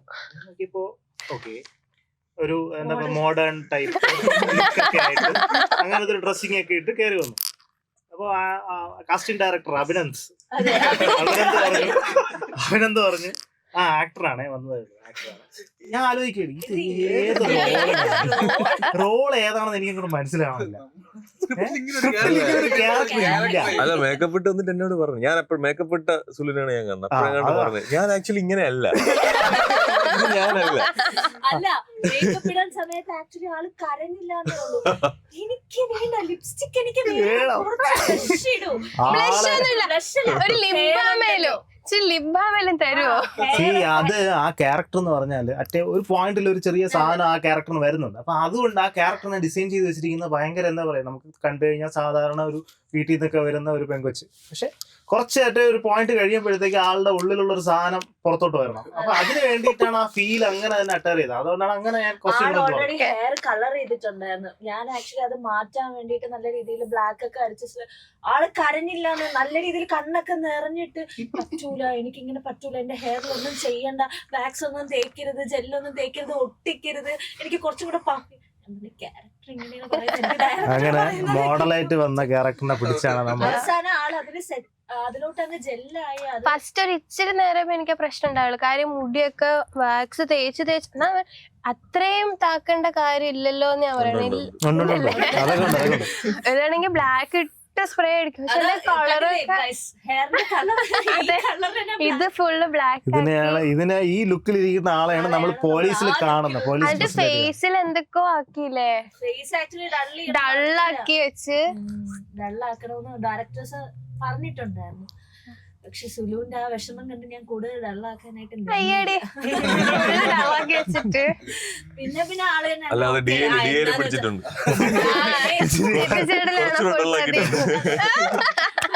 രാവിലെ ആളെന്നും നല്ല രീതിയിൽ ഐലൈനർ ഒക്കെ ഇട്ട് ലിപ്സ്റ്റിക് ഒരു ദിവസം 2 ദിവസം സെറ്റ് ചെയ്തിട്ട് വരുവാണ്. പിന്നെ മനസ്സിലായി ഞാൻ ഇതിൽ ചെയ്യുന്നതിൽ അർത്ഥമില്ല. പിറ്റേ ദിവസം തൊട്ട് ആള് ചെയ്യൂ, ഞാൻ പോകുന്നു, ഇതായിരുന്നു മോഡ്. നല്ല രസമായിരുന്നു. പിന്നെ സുലുവിന് തന്നെ എന്താ ആ ഒരു സെറ്റിൽ നിന്ന് അങ്ങോട്ട് വിട്ട് ഭയങ്കര വിഷമമാണ്. ആള് കരയൊക്കെ ചെയ്ത് നമുക്കൊരു വീഡിയോ ഒക്കെ ചെയ്തൊക്കെ തന്നു. നല്ല രസമുണ്ടായിരുന്നു. എല്ലാവരുടെ ട്രിപ്പൊക്കെ പോകണം, അവിടെ പോകണം, ഇവിടെ പോകണം എന്നൊക്കെ പ്ലാൻ ചെയ്ത് പിന്നെ ആരും ഇതുവരെ കണ്ടിട്ടില്ല. പിന്നെ ഇന്നാണ് കാണുന്നത്. 25ആയി. സോ ഞാനും ഇതിലൊരു പാട്ടായതുകൊണ്ട് തന്നെ എല്ലാവരും എടുത്ത ഒരു എഫേർട്ട് എനിക്ക് നല്ലോണം അറിയാം. പിന്നെ ഒരു ക്രൂ അത്രയും ഫ്രണ്ട്ലി ആയിട്ട് നിന്നതുകൊണ്ട് നമുക്ക് ഭയങ്കര സ്മൂത്ത് ആയിട്ട് ഹാൻഡിൽ ചെയ്ത് പോയത്. അപ്പം എല്ലാവർക്കും നമുക്ക് അത് മാത്രമല്ല വേറൊരു കാര്യം പറയാനുള്ളത്, സുലുവിന്റെ ഫസ്റ്റ് ഡേ അന്ന് സുലു നല്ല രീതിയിൽ ചലഞ്ച് ചെയ്തൊരു ദിവസമായിരുന്നു. കാരണം സുലുവിന്റെ കഥ പറഞ്ഞ് തീർക്കാനാണെങ്കിൽ പ്രത്യേക ഒരു എപ്പിസോഡ് വേണ്ടി വരും. അത് ആദ്യം മുതൽ അവസാനം വരെ കുറെ ചലഞ്ചസ് കണ്ടു. അതാണ് ഏറ്റവും വലിയ പ്രശ്നം. അത് അവിടെ താങ്ക് ചെയ്യേണ്ട ഒരു കാര്യമാണ്. കാരണം അന്ന് അവിടെ എത്തിയപ്പോ ആ സെറ്റിൽ എത്തിയപ്പോഴാണ് ആള് പീരീഡ്സ് ആയത്. നല്ല വയറുവേദനയും ആള് ടോട്ടലി ഡൗൺ. അതും അന്ന് സുലുവിന്റെ ഇൻട്രോ സീനും കൂടെ ആയിരുന്നു. അപ്പൊ സുലുവിന് ഭയങ്കര ഇമ്പോർട്ടൻസ് ആയിട്ടുള്ള സീൻ അവള് ഭയങ്കര കട്ടയ്ക്ക് അങ്ങ് നിന്നു. അതുകൊണ്ട് അതിന് ഹാറ്റ്സ് ഓഫ്. ഞാൻ പറഞ്ഞില്ല, എല്ലാവരും സ്ട്രഗിൾ ചെയ്തു, ഒരുപാട് സ്ട്രഗിൾ ചെയ്തു. ഞാൻ ഏത് ഷോട്ട് പറഞ്ഞാലും ചെയ്യാം എന്ന് പറഞ്ഞിട്ട് അവൻ വരും. ഏത് ഷോട്ട് വന്നാലും ഓക്കെ ചെയ്യാം. പിന്നീടാണ് ആലോചിക്കണം ഇത് എങ്ങനെ ഇവിടെ വയ്ക്കുക അവിടെ വയ്ക്കുക, അതൊക്കെ രണ്ടാമത് ആദ്യം നമ്മൾ സെറ്റാക്കി. അതുപോലെ ആക്ടിങ്ങിന് വന്ന എല്ലാവരും, ആക്ടേഴ്സ് എല്ലാവരും, മിലിയായിട്ട് ചെയ്ത ഗായത്രി, നമ്മുടെ വീണ, ഇവരെല്ലാം കംപ്ലീറ്റ് ആയിട്ട് അങ്ങ് വന്നു എന്നുള്ളതാണ് കംപ്ലീറ്റ് ഒരു പ്രോജക്റ്റിൻ്റെ ഒരു ഫുൾഫിൽമെൻറ്റിന് വന്ന ഒരു ഫാക്ടർ. സോ അത് വർക്കൗട്ടായി. അതുകൊണ്ട് നമ്മൾ ഹാപ്പിയാണ്. നമ്മൾ കറക്റ്റ് പ്ലേസ്മെന്റ് ആയി പോയി. അതുപോലെ മീനു ആണെങ്കിലും കുറെ എഫേർട്ട് എടുത്തു. മീനു കുറെ അത് ഭയങ്കര എഫേർട്ടായിരുന്നു. അതിന് മേക്കിംഗ് വീഡിയോ ഉണ്ടെങ്കിൽ റിലീസ് ചെയ്യണം. ഫൈറ്റ് മാസ്റ്റേഴ്സ് ഒന്നും ഉണ്ടായിരുന്നില്ല. അപ്പം ആർട്ടിന്റെ ചെറിയ സെറ്റപ്പിൽ അതും പാളി. ഇപ്പൊ നമ്മുടെ ചെറിയ സെറ്റപ്പിൽ ലിറിക്സും അസോസിയേറ്റ് എഡിറ്റും മാത്രമല്ല, ഇതില് നല്ലൊരു ക്യാരക്ടർ ചെയ്ത ഒരാളോടാണ് ശ്രീജിത്ത്. അപ്പൊ അതിന്റെ ഒരു എക്സ്പീരിയൻസ് എങ്ങനെയായിരുന്നു? ആദ്യം വേറൊരു റോളിലോട്ടാണ് പുള്ളിയെ കാസ്റ്റ് ചെയ്തിരുന്നത്. അത് കാസ്റ്റിംഗ് ഡയറക്ടറിന്റെ പിന്നെ അസോസിയേറ്റിന്റെ ഇവരുടെയൊക്കെ ഒരു ഇൻപുട്ട് അങ്ങനെയായിരുന്നു. പക്ഷെ ഞാൻ നോക്കിയപ്പോൾ ഇതല്ല, ഇത് അതിനെക്കാട്ടിയും ചേരുന്നത് ഇതിലാണെന്ന് തോന്നുന്നത്. ഞാൻ കണ്ടിട്ട് പെട്ടെന്ന് ഇപ്പൊ ഭയങ്കര ഹാപ്പി ആയിട്ട് നിക്കുന്ന ഒരാള് ആ ഷോട്ട് എന്റെ ഒരു ഡിഫറെന്റ് സൈക്കോ ഒരു സാധനം കണ്ണൊക്കെ അതിന്റെ ഒരു കഥയുണ്ട്. അത് പറഞ്ഞ പോലെ തന്നെ ആദ്യം എന്നെ കാസ്റ്റ് ചെയ്ത് വേറൊരു റോളിലേക്ക് വേണ്ടിയിട്ടാണ്. ഓഡിഷൻസ് ഒക്കെ കുറെ ഉണ്ടായിരുന്നു. അതിന്റെ കൂടെ ഞാനും ഒരു ഓഡിഷൻ കൊടുത്ത്, കൂടെ ഉള്ളതാണെങ്കിലും ചുമ്മാ കയറണ്ടല്ലോ എന്ന് വിചാരിച്ച ഓഡിഷൻ കൊടുത്തത്. അപ്പൊ ആദ്യം ഫിക്സ് ചെയ്തത് വേറൊരു പരിപാടിക്കായിരുന്നു. പിന്നെ അത് ലാസ്റ്റ് മൊമെന്റ് അത് മാറി. പക്ഷെ അത് ഹാപ്പിയാണ് ഞാൻ. പിന്നെ ഈ സൈക്കോടെ പരിപാടി അത് ഞാൻ ഫസ്റ്റ് ഇൻവെസ്റ്റിഗേഷൻ്റെ ഒരു ഷോട്ട് എടുക്കുന്ന സമയം നല്ല ഓർമ്മയുണ്ട് എനിക്കത്. എനിക്ക് കാര്യം നമ്മൾ ട്രാവൽ ചെയ്യുന്നു തിരിച്ചു വരുന്ന സത്യം പറഞ്ഞാൽ എല്ലാ പരിപാടിയിലും ഞാനുണ്ട് ഇതിനകത്ത്. ഈ പറഞ്ഞ കണക്ക് AD8 പൊപ്പച്ചേൻ്റെ AD8 വർക്ക് ചെയ്ത് ബാക്കി കാര്യങ്ങളിലുണ്ട്. ഇപ്പം എൻ്റെ ഞാൻ സെറ്റിലെ ആക്ടർ ആണെങ്കിലും ഞാൻ എല്ലാത്തിലും ഞാനുണ്ട്. ശരത്തേൻ്റെ കൂടെ ഉണ്ട്, ജിത്തു ചേട്ടൻ്റെ കോണ്ടാക്ടിന് എല്ലാ പരിപാടിയും. ഏഡീസിന്റെ കൂടെ ഭഗത്ത്, അഭിനന്ദ, അങ്ങനെയൊക്കെ പറഞ്ഞു. ഇപ്പോഴും ചോദിക്കാം അഭിനന്ദ ആരാണ്.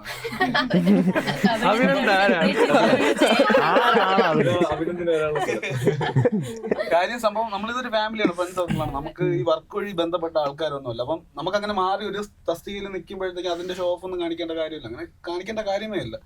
അപ്പൊ എല്ലാത്തിലും ഉള്ളതുകൊണ്ട് ഓൾറെഡി ടയർഡാണ്, ഉറക്കമൊക്കെ ഭയങ്കര ചെറുതാണ്. ഞാൻ എന്നിട്ട് എന്റെ ടേക്ക് ടൈം ആയപ്പം ചേട്ടൻ ലൈറ്റ് ചെയ്യുക അവിടെ. അപ്പം കുറച്ച് ടൈം ഉണ്ടല്ലോ എന്ന് പറഞ്ഞിട്ട് ഞാൻ നമ്മുടെ സ്റ്റിൽ ഫോട്ടോഗ്രാഫർ ഉണ്ട്, സ്റ്റിൽ ഫോട്ടോഗ്രാഫർ ശബരി. അപ്പൊ ശബരിയോട് തോന്നിയാടാ ഞാൻ കുറച്ച് ഉറങ്ങിയാണ്, ഞാൻ ഇവിടെ കിടക്കാം നോക്കിയപ്പം ഈ ഷൂട്ട് ചെയ്ത സ്ഥലം വന്നിട്ട് നമ്മുടെ ഒരു ഓഫീസ് സ്പേസ് ഉണ്ട്. അപ്പോൾ അവിടെ തന്നെയാണ് ഷൂട്ട് ചെയ്തത്. അവിടെ കുറച്ചൊരു സ്ഥലം ഇങ്ങനെ ഉണ്ടായിരുന്നു. ഞാൻ വിചാരിച്ചു അവിടെ കിടക്കാന്ന് പറഞ്ഞാൽ കിടന്ന് ഡോർ ലോക്ക് ചെയ്തിട്ട് പോയി. എന്നിട്ട് ഈ പറഞ്ഞ പയ്യൻ ഷോർട്ട് സമയപ്പം ടോപ്പ് ഫ്ലോറിൽ പോയി കിടന്നു പറഞ്ഞു.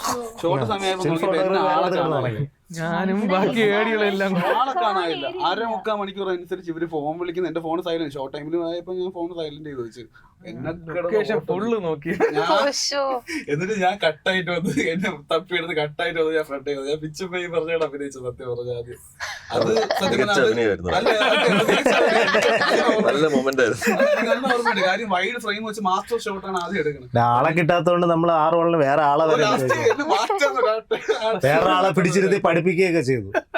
അങ്ങനെ സത്യം അതായിരുന്നു എനിക്ക് മെമ്മറി നോക്കുമ്പോ ഞാൻ അത്. കാരണം ടൈം ഫ്രെയിമേ നമുക്ക് ഭയങ്കര ക്രൂഷ്യൽ ആയിരുന്നു. ഒരു ഓപ്പൺ ഫ്രെയിം ഒന്നും അല്ലായിരുന്നു. എല്ലാവർക്കും അവരുടേതായ വേറെ അസൈൻമെന്റ്സ്, കാര്യങ്ങൾ, പിന്നെ നമ്മൾ ഷൂട്ട് ചെയ്ത ലൊക്കേഷനിലുള്ള ടൈറ്റ്നസ്, ഇതൊക്കെ കാരണം എല്ലാവരുടെ ടൈമും ഒരു അങ്ങോട്ടോ ഇങ്ങോട്ടോ പോകുന്ന അവസ്ഥയിലായിരുന്നു.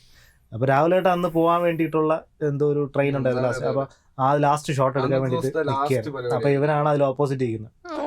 അയ്യോ ആളെ കിട്ടാൻ ഞാൻ കട്ടായി പോയി. വന്നിട്ട് ലാസ്റ്റ് ഇവൻ അതിന്റെ ഐഡിയ ആയിരുന്നു. വന്നിട്ട് എടാ നീ കരയാണ് ചെയ്യണത്, നീ കരയണ്ട, നീ ഇച്ചിരി നോർമലാവും. എനിക്ക് പറ്റണല്ലോ. കാര്യം എന്റെ മുഖത്ത് എന്റെ മൈൻഡിൽ ഞാൻ ചെയ്യുന്ന കറക്റ്റ് ആണ്. പക്ഷെ ഔട്ട്കം ചെന്ന് നോക്കുമ്പോഴത്തേക്ക് ഞാൻ വേറൊരു ഫേസ് ഇരിക്കുന്നു. പിന്നെ അത് കുറച്ച് ടൈം എടുത്ത് മാറാൻ.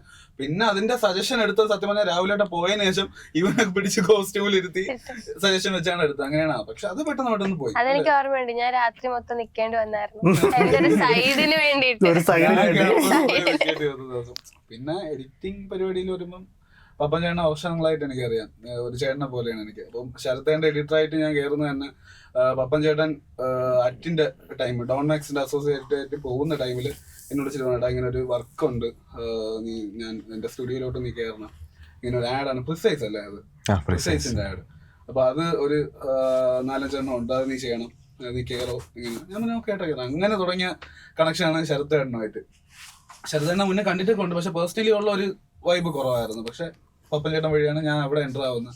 അങ്ങനെ തുടക്കം മുതൽ പപ്പൻ ചേട്ടൻ്റെ ജേണിയിലെ തുടക്കം മുതൽ എനിക്ക് പപ്പൻ ചേട്ടനെ അറിയാം. അപ്പം പപ്പൻ ചേട്ടൻ സത്യം പറഞ്ഞു കഴിഞ്ഞാൽ ഞാൻ എഡിറ്റും എൻ്റെ പരിപാടിയൊക്കെ കണ്ടിട്ട് ചേട്ടൻ എന്നെ വിളിക്കും, എടാ ഇങ്ങനെയാണ് ചെറിയൊരു പരിപാടി ഉണ്ട്, നിനക്ക് വരാൻ പറ്റുമോ? സത്യം പറഞ്ഞാൽ പോകാൻ പറ്റൂല, എന്തെങ്കിലും കാര്യത്തിൽ ലോക്കായിരിക്കും. ശരത്തേൻ്റെ കാര്യത്തിലോ എന്തെങ്കിലും പരിപാടി അതിപ്പോഴും അങ്ങനെ തന്നെ. സമയത്തിന് വിളിച്ചാൽ ആദ്യം വരില്ല, പിന്നെ വരുള്ളൂ. അപ്പൊ ഇച്ചിരി ലോക്കായിരിക്കും. കാര്യം എനിക്ക് ഇങ്ങനെ ഞാൻ അവിടെ എല്ലാവരും ഇങ്ങനെ ഉള്ളൊരു പയ്യനാണ്. അപ്പം എനിക്ക് എന്തെങ്കിലും കാര്യത്തിൽ എല്ലാവർക്കും പറയേണ്ട ഒരു കാര്യമുണ്ട്. കട്ട ഡൈഹാർഡ് വിജയ് ഫാനാണ്. അപ്പൊ നമ്മുടെ വേറൊരു ഷൂട്ട് കിടക്കുകയാണ്. അപ്പൊ ഷൂട്ടിന്റെ തലേ ദിവസമാണ് വിളിച്ചു പറയുന്നത്. ഏത് പടവാ? ലിയോയുടെ സോങ് ഷൂട്ടിന് മാസ്റ്റർ വിളിച്ചു പോവാനായിട്ട്. ആ കമ്മിറ്റ്മെന്റിന്റെ ഒരു പീക്കിന്റെ അറ്റത്ത് നമ്മുടെ വർക്കിലേക്ക് ഷൂട്ട് നടന്നുകൊണ്ടിരിക്കുകയാണ്. അത് ഒരാഴ്ചത്തെ പരിപാടി എന്തോ ഉണ്ടായിരുന്നു. അങ്ങനെ നൈസായിട്ട് കടുത്തൊരു തീരുമാനം എടുത്തു.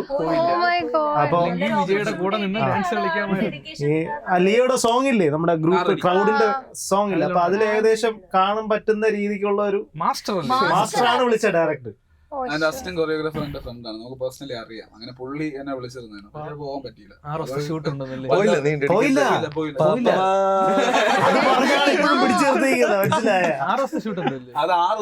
ഉണ്ടായിരുന്നു. 6 ദിവസം വിജയണ്ണനെ കാണാനാണ് നടക്കുന്നത്. ഇപ്പൊ ഉണ്ണിക്കണ്ണൻ നടക്കുന്നതിന്റെ അവസ്ഥയിലാണ് ഇപ്പൊ നടക്കുന്നത്. എനിക്ക് കൂടുതൽ പറയണമെന്നുണ്ട്, പക്ഷെ പറയാൻ പറ്റൂല. ഞാൻ പറഞ്ഞു വന്നത് എല്ലാം പപ്പച്ചേട്ടൻ വിളിക്കും, പപ്പുചേട്ടൻ വിളിക്കുമ്പോൾ പോകാൻ പറ്റൂല. അപ്പൊ അങ്ങനെ ഇരിക്കുമ്പോഴാണ് ഇതിന്റെ ടൈം വരുന്നത്. അപ്പൊ സത്യം പറഞ്ഞാൽ ചേട്ടൻ അപ്പം പാതിരാത്രി ചെയ്തോണ്ടിരിക്കണം. പാതിരാത്രിയിലും ഞാൻ പപ്പൻ ചേട്ടൻ ഒരുമിച്ച് വർക്ക് ചെയ്യാനുള്ള ഒരു അവസരം ഉണ്ടായി. അത് വഴി അറിയും. ഓക്കെ ശരി. അങ്ങനെ അവിടെ സെറ്റിൽ പോയി ചേട്ടനെ കണ്ടപ്പോൾ ചേട്ടനാണ് പറയടാ ഇങ്ങനെയാണ് നീ ചെയ്യ്, നീ ഒന്ന് ടൈം ലൈനും പരിപാടിയൊക്കെ ഒന്ന് സെറ്റ് ചെയ്യും, ഒരു ഫസ്റ്റ് കട്ട് പിടിക്കും, ഞാൻ വന്നിട്ട് ബാക്കി ഫൈനൽ ചെയ്യും. പക്ഷെ ഞാൻ അതൊരു ഒരാഴ്ച 1 വീക്ക് എന്തോ എടുത്തിട്ടില്ല. 4 to 5 days ഞാനും ഡയറക്ടറും കൂടെ തന്നെ ഇരുന്നു പരിപാടി എഡിറ്റും കാര്യങ്ങളൊക്കെ സെറ്റ് ചെയ്തു. എന്നിട്ട് പപ്പൻ ചേട്ടൻ വന്ന് ഒരു ദിവസം രാവിലെ തൊട്ട് രാത്രി വരെ ഇരുന്ന് ഒറ്റ സ്ട്രെച്ചിൽ പരിപാടി തീർത്തു. അതാണ് പപ്പൻ എന്നുള്ള എഡിറ്ററിന്റെ പപ്പന്റെ ഒരു സാധനം ഉണ്ടെന്ന് അറിയാം. നമ്മളിപ്പോ ഒരു കട്ട് ഇങ്ങനെ മതിയടേ എനിക്ക് അതാണ് വേണ്ടത് എന്നുള്ളത് ഞാൻ പറഞ്ഞാലും അവനൊരു സാധനമുണ്ട്. ആ ഒരു എന്താണെന്ന് എനിക്കറിയുള്ളൂ. ഒരു സാധനമുണ്ട്. അപ്പൊ ആ ലൈനിലേ വെക്കുള്ളൂ. പക്ഷെ അപ്പൊ കാണുമ്പോൾ നമുക്ക് ഓക്കെ ആവൂല. കുറച്ച് കഴിഞ്ഞിട്ട് ആ സാധനം കണ്ടു നോക്കുമ്പോൾ ഓക്കെ ഇതാണ് സാറോട് ഉദ്ദേശിച്ചത്. അപ്പം മറ്റേ ഫിലിം ഉണ്ടാവുന്ന എഡിറ്റിംഗ് ടേബിളിലാണെന്ന് പറയുന്ന ഫാക്ട് തന്നെയാണ് അവിടെ വർക്കൗട്ട് ആവുന്നത്. ആ ഒരു പോയിന്റിൽ ജെല്ലാണ്. അപ്പൊ ആദ്യം കുറെ അടിയൊക്കെ ഉണ്ടാവും. എഡിറ്റ് ചെയ്യുന്ന സമയത്ത് കട്ട അടിയാണ്, അടി ഇടി എല്ലാം നടക്കും. പക്ഷെ പിന്നീട് ഔട്ട് സെറ്റ്. ഞാനും കംഫർട്ട് ശരത്തുമായിട്ട് വർക്ക് ചെയ്യാൻ ഭയങ്കര കംഫർട്ടാണ് എനിക്ക്. കാരണം ഈ പറഞ്ഞതുപോലെ ശരത്തിൻ്റെ ഫസ്റ്റ് ജേണി മുതലും ഈ പറഞ്ഞ പോലെ നമ്മൾ ഒരുമിച്ചാണ് വർക്ക് ചെയ്യുന്നത്. അപ്പം എനിക്ക് തോന്നുന്നത് ശരത്തിന് വേറെ ആര് എഡിറ്റ് ചെയ്താലും ശരിയാവില്ല. അന്ന് ലാസ്റ്റ് മിനിറ്റാണ് വിളിച്ചു വരുത്തിയത്. വേറെ എന്തൊക്കെ ടൈറ്റിലായിരുന്നു. ഷൂട്ടിന്റെ തിരക്കും കാര്യങ്ങളും പാതിരാത്രി, അത് കഴിഞ്ഞ് അതിന്റെ തൊട്ട് മുന്നേ പ്രാവിൻകോട് ഷാപ്പ്, അതിനു മുന്നേ പുകയുമില്ല, ടൈറ്റ് ഷെഡ്യൂൾ, സെറ്റുകളിൽ നിന്ന് സെറ്റുകളിലേക്ക് ഓടുന്ന ഒരു എഡിറ്ററാണ്. ഒരു 250 ദിവസം പോയി കിട്ടി. എഡിറ്റിംഗ് ടൈമിൽ ആക്ടേഴ്സിന്റെ ഒക്കെ പെർഫോമൻസിൽ സാറ്റിസ്ഫൈഡ് ആയിരുന്നോ? നമ്മുടെ അതെ തീർച്ചയായിട്ടും ആണ്. എല്ലാവരും അവരുടെ അടിപൊളിയായിട്ട് തന്നെ ചെയ്തിട്ടുണ്ട് എല്ലാവരും. പിന്നെ DOP എല്ലാം അടിപൊളിയായിരുന്നു. പരിപാടി എല്ലാം നന്നായിട്ട് വന്നിട്ടുണ്ട് എല്ലാ പരിപാടിയും. എഡിറ്ററും DOP ഇപ്പോഴല്ലേ ആദ്യമായിട്ട് ഇന്നാണ് ആദ്യമായിട്ട് കാണുന്നത്. പിന്നെ ശരത്തിന്റെ ഡയറക്ഷനും അടിപൊളിയായിട്ട് വന്നിട്ടുണ്ട് പരിപാടിയെല്ലാം. അപ്പൊ ബാക്കി ആൾക്കാർ മലയാള സിനിമയ്ക്ക് വാഗ്ദാനമാണ് ശരതേട്ടൻ. ഞാനത് ഉറപ്പിച്ച കാര്യമാണ്. പുള്ളി നല്ല ഡയറക്ടറാണ്. നല്ല ഡയറക്ടറാണ്. ഞാനും അതിലൊരു പാട്ട്, അത് നമുക്കറിയാം, ഒരു ഡെഡിക്കേഷനും എഫേർട്ടും ഹാർഡ് വർക്കും ഒക്കെ. ഒരുപാട് വർക്ക്സ് പുള്ളി ആക്ച്വലി വെറുതെ ഷോട്ടുകൾ എടുത്ത് അങ്ങനെ എടുത്തെടുത്ത് പോവാന്ന് പറഞ്ഞ മനുഷ്യനൊന്നുമല്ല. ഒരു ഷോട്ടിന്റെ ഒരു ഡയലോഗ് ആയാലും അതിന്റെ ഫീലില് ആ ഷോട്ട് എങ്ങനെ പ്ലാൻ ചെയ്യണമെന്ന് കൃത്യമായിട്ട് അറിയാവുന്ന മനുഷ്യനാണ്. എനിക്ക് നല്ല എക്സ്പീരിയൻസ് ആയിരുന്നു വർക്ക് ചെയ്തത്. അതാ പറഞ്ഞ ഒരു ജെല്ലാവുന്നതില്ല ആ കാര്യം. സുലു ലിറിക്സിന്റെ കാര്യം ചോദിച്ചില്ലേ? ചോദിക്കാൻ മറന്ന് എടുത്ത് ചോദിച്ചു.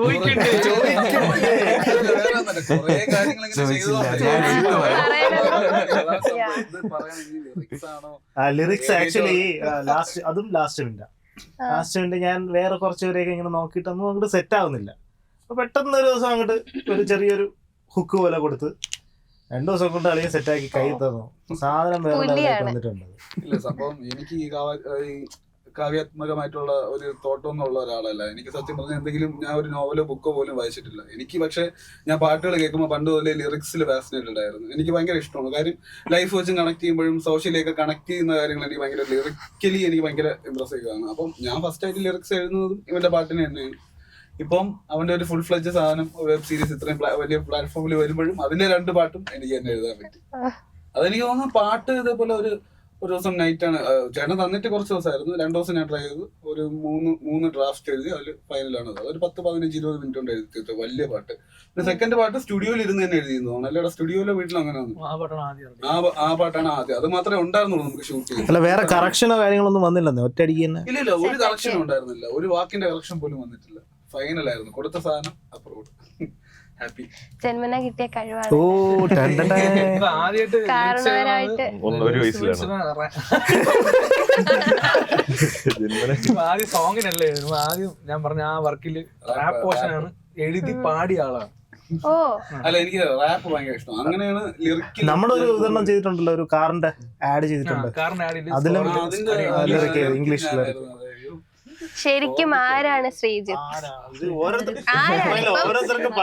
ഏതൊക്കെ മേഖലകളിലാണെന്ന് പോലും പറയാം. നമ്മളെ ഇന്റർവ്യൂവിന്റെ മെയിൻ തീം ആരാണ് ശ്രീജിത്ത് എന്നല്ല, നൈസായിട്ട് രക്ഷപ്പെട്ടു കേട്ടോ.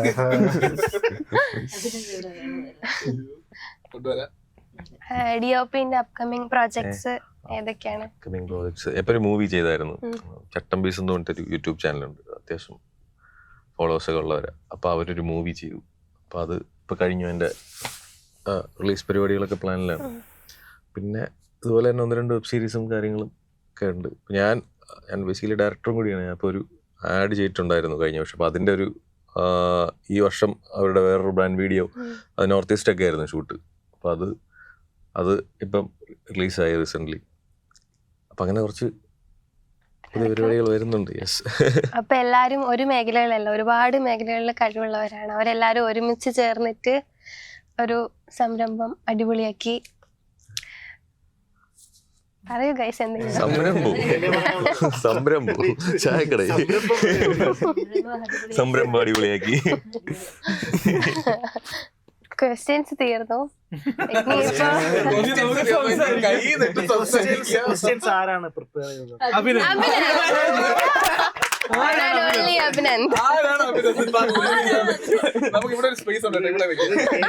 അല്ല, ഇതില് വെക്കാൻ പറ്റിയ ടാഗ് ലൈനാണ് ക്വസ്റ്റ്യൻ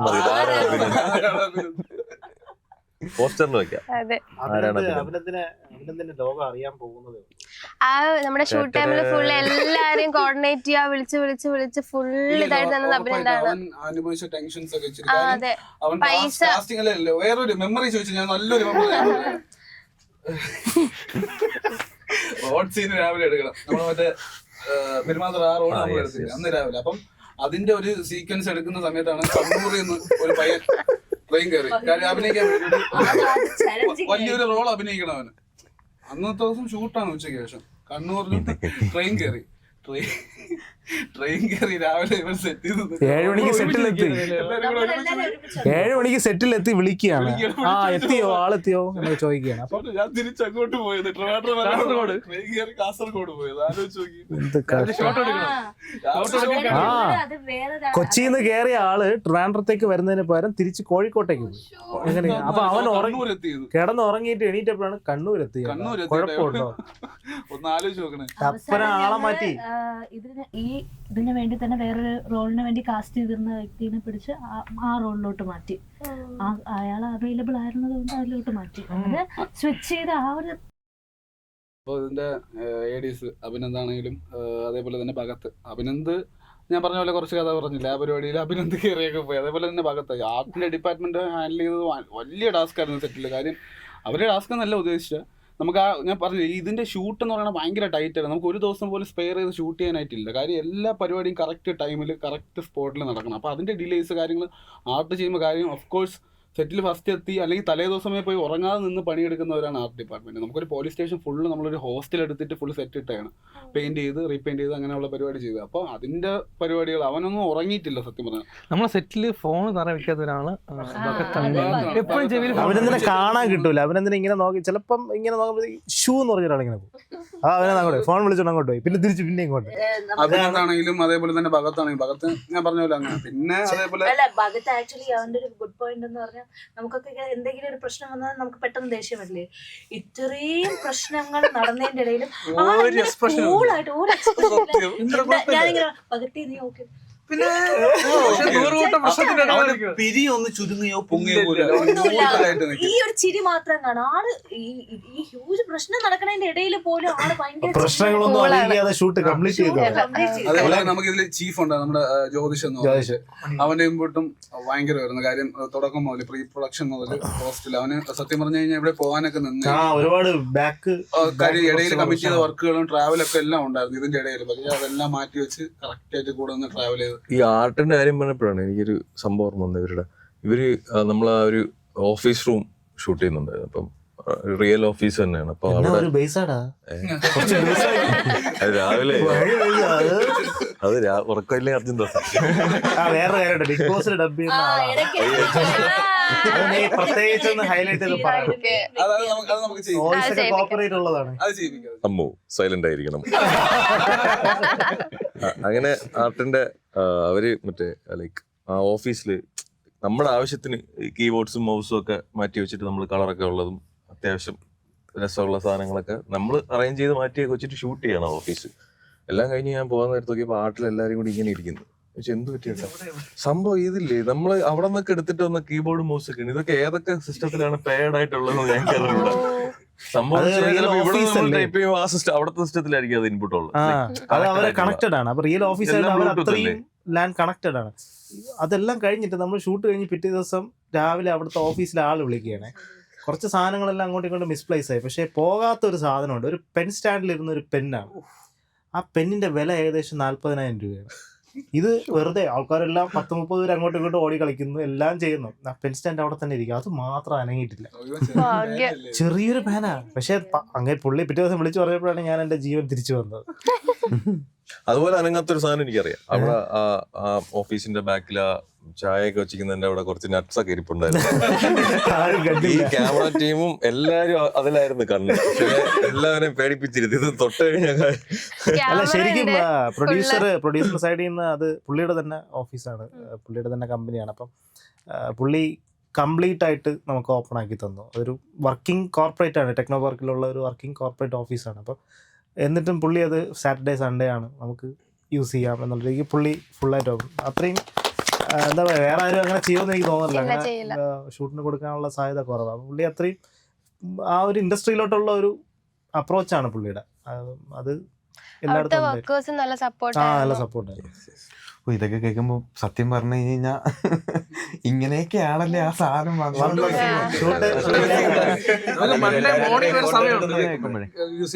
ഇല്ല, ഇടയ്ക്ക് വിളിക്കുമായിരുന്നു ചേട്ടൻ, എന്തായി പരിപാടി, എവിടെ വരെ ആയി, തീരാതിരിക്കും. കാര്യം നമുക്ക് പറഞ്ഞില്ല, ഈ ടൈം ഭയങ്കര ക്രൂഷ്യലാണ്. നമുക്ക് തന്നെ ഡൗട്ട് ഉണ്ടായിരുന്നു കഴിയോ, എന്തെങ്കിലും പറ്റിപ്പോവോ എന്നുള്ള കാര്യം. പക്ഷെ എല്ലാം ഈ പറഞ്ഞ പോലെ തന്നെ എല്ലാം ഫസ്റ്റ് ഓഫ് ഓൾ ഇവർ ഇത്രയും സ്ട്രഗിൾ ചെയ്തിട്ടുണ്ടെന്ന് കേൾക്കുമ്പോഴേ, ഇനിയിപ്പോൾ ഞാൻ ലൊക്കേഷനിലില്ല, അപ്പം എനിക്കറിയത്തില്ല ഇത്രയും സ്ട്രഗിൾസ് ഇതിനകത്ത് നടക്കുന്നുണ്ടെന്ന്.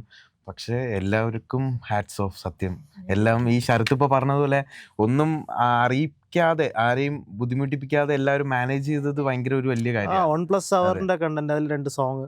അപ്പോൾ ടോട്ടലായിട്ട് നമ്മളൊരു 10 days ഫുൾ പാക്ക് ചെയ്തു, വേറെ സാധനങ്ങളൊന്നും ഇല്ലാതെ പാക്ക് ചെയ്തു. അതാണ് ക്രൂവിന്റെ വിജയം.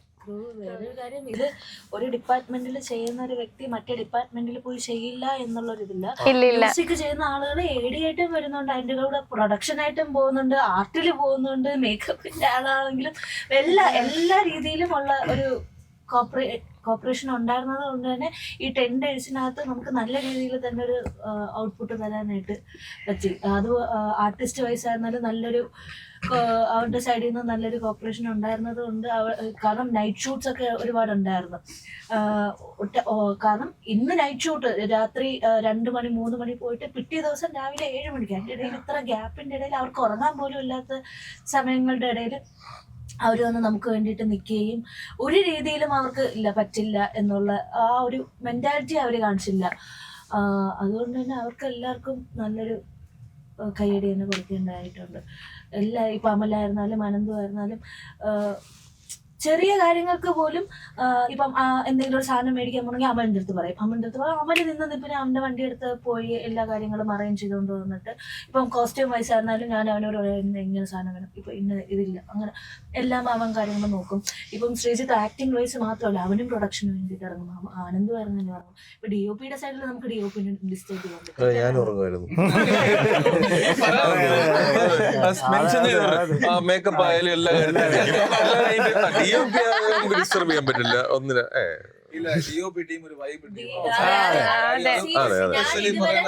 ഞാൻ ഇതുവരെ വർക്ക് ചെയ്തിട്ടുള്ള ടീമിൽ വെച്ചിട്ട് one of the best DOP team. കാരണം നമുക്ക് ഞാൻ ടീമിന്റെ പേര് പറയാം. ഒന്ന് അനന്തു PV, ഒന്ന് ശരൺ, ഒന്ന് ആഫീസ്, പിന്നെ യൂണിറ്റിലെ ചിലപ്പോൾ ഒരു ഗ്യാഫർ വരുന്ന ഒരു 30+ ഏജ് ഉള്ള ഒരാളായിരിക്കും. ബാക്കി ലൈറ്റിന് വരുന്ന ആരെങ്കിലും 10-40 വയസ്സ്. അല്ല, ഞാൻ ജനറലൈസ് ചെയ്ത് പറയുന്നതല്ല, നോർമലി അങ്ങനെയാണ് ഒരു യൂണിറ്റ് പോകുന്നത്. ഇതെല്ലാം 23-22 വയസ്സ്.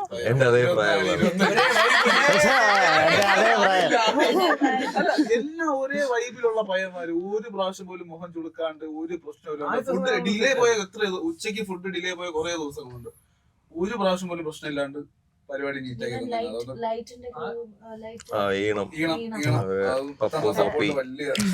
അഭിജിത്ത് നമ്മുടെ പ്രൊഡക്ഷൻ കൺട്രോളർ, പുള്ളിയും A to Z ഓടിയാണെന്ന് ഒറ്റയ്ക്ക് ഉണ്ടായിരുന്നുള്ളൂ പ്രൊഡക്ഷൻ കൺട്രോളർ. ലൊക്കേഷൻ ഉണ്ട്, അതേപോലെ ഒരു ലൊക്കേഷൻ ട്രിവാൻഡ്രത്ത് കിട്ടുമെന്ന് പറഞ്ഞ വിശ്വാസം.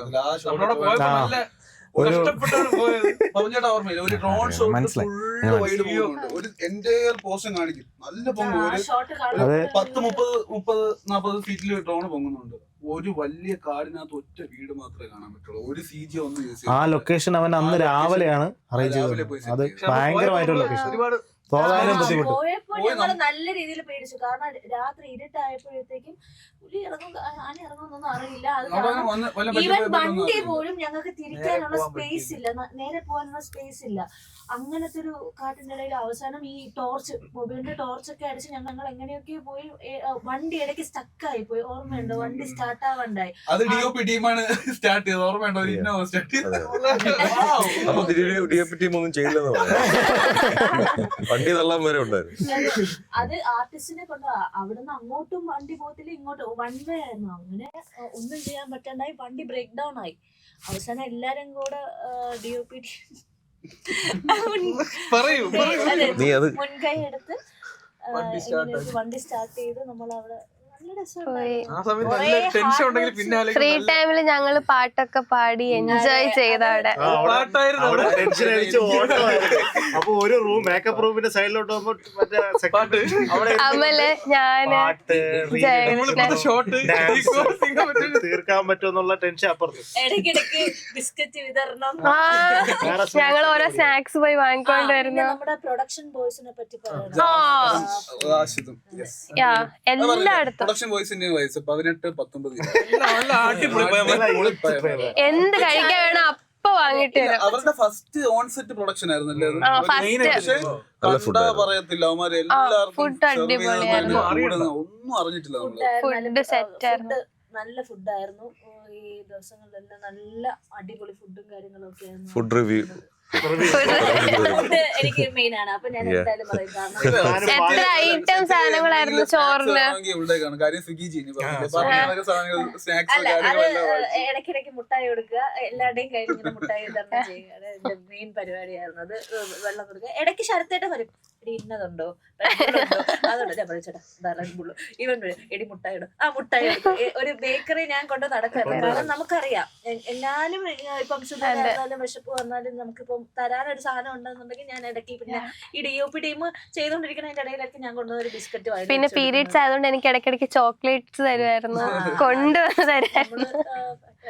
ഇടയ്ക്ക് നമ്മുടെ പ്രൊഡക്ഷൻ ബോയ്സിന് ആക്സിഡന്റ് അന്ന് രാത്രി ലാസ്റ്റ് ഡേ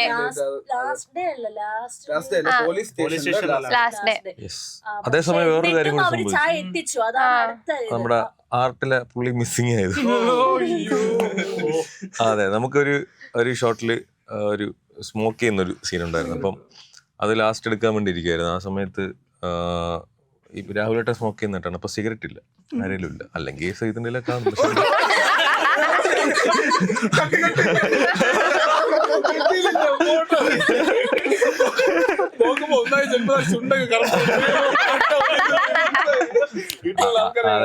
അതെ, ആ സമയത്ത് ആരുടെയും അവിടെ സിഗരറ്റ് ഇല്ല. കാര്യം എന്ന് വെച്ച് കഴിഞ്ഞാൽ ഒരു 12 മണിയായി രാത്രി. അപ്പൊ എല്ലാ സ്റ്റോക്ക് തീർന്നു. അപ്പൊ ആ പരിസരത്ത് കടയൊന്നുമില്ല.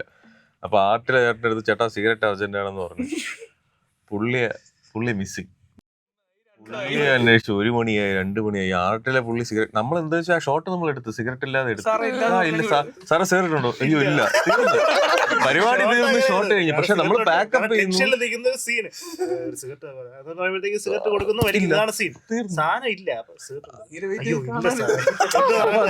പരിപാടി തീർന്നു, നമുക്ക് ടെൻഷൻ ഇല്ല. പക്ഷെ ആർട്ടിലെ പുള്ളിയെ കാണാൻ, പുള്ളി എവിടെ പോയെന്നൊരു പിടിയില്ല. ആർട്ടിലെ ആള് 2 മണിയായപ്പോ പുള്ളി വേറെ ഏതോ ഒരു പയ്യന്റെ ബൈക്കിൽ വന്ന് അവിടെ നിന്ന് ഓടി എന്റെ അടുത്ത് വന്ന് സാർ സിഗരറ്റ് വെച്ചാ അത് മറ്റേ നനഞ്ഞൊടിഞ്ഞിങ്ങനെ ഇരിക്കുന്നു. പുള്ളി സംഭവം വണ്ടിയൊന്നും ഇല്ലാത്തോണ്ട് ആ കൊച്ചുവേളി റെയിൽവേ സ്റ്റേഷന്റെ സൈഡ് വരെ നടന്ന് എവിടെ പോയി ഒരു സിഗരറ്റ് കിട്ടി. തിരിച്ചു വന്നപ്പോ റെയിൽവേ ബ്ലോക്ക് ചെയ്ത് ഗേറ്റ് ക്ലോസ് ചെയ്ത് 2 ട്രെയിൻ 3 ട്രെയിൻ എന്തോ പോലുണ്ടായിരുന്നു. പുള്ളി കുറച്ചുനേരം അപ്പുറത്തായി പോയി. അങ്ങനെ ഒരു 1.5 മണിക്കൂർ കഴിഞ്ഞാൽ പുള്ളി സേഫ് ആയിട്ട് സിഗരറ്റ് കൊണ്ടുപോകും. അത് ഇങ്ങനെ ഇരിപ്പുണ്ടായിരുന്നു.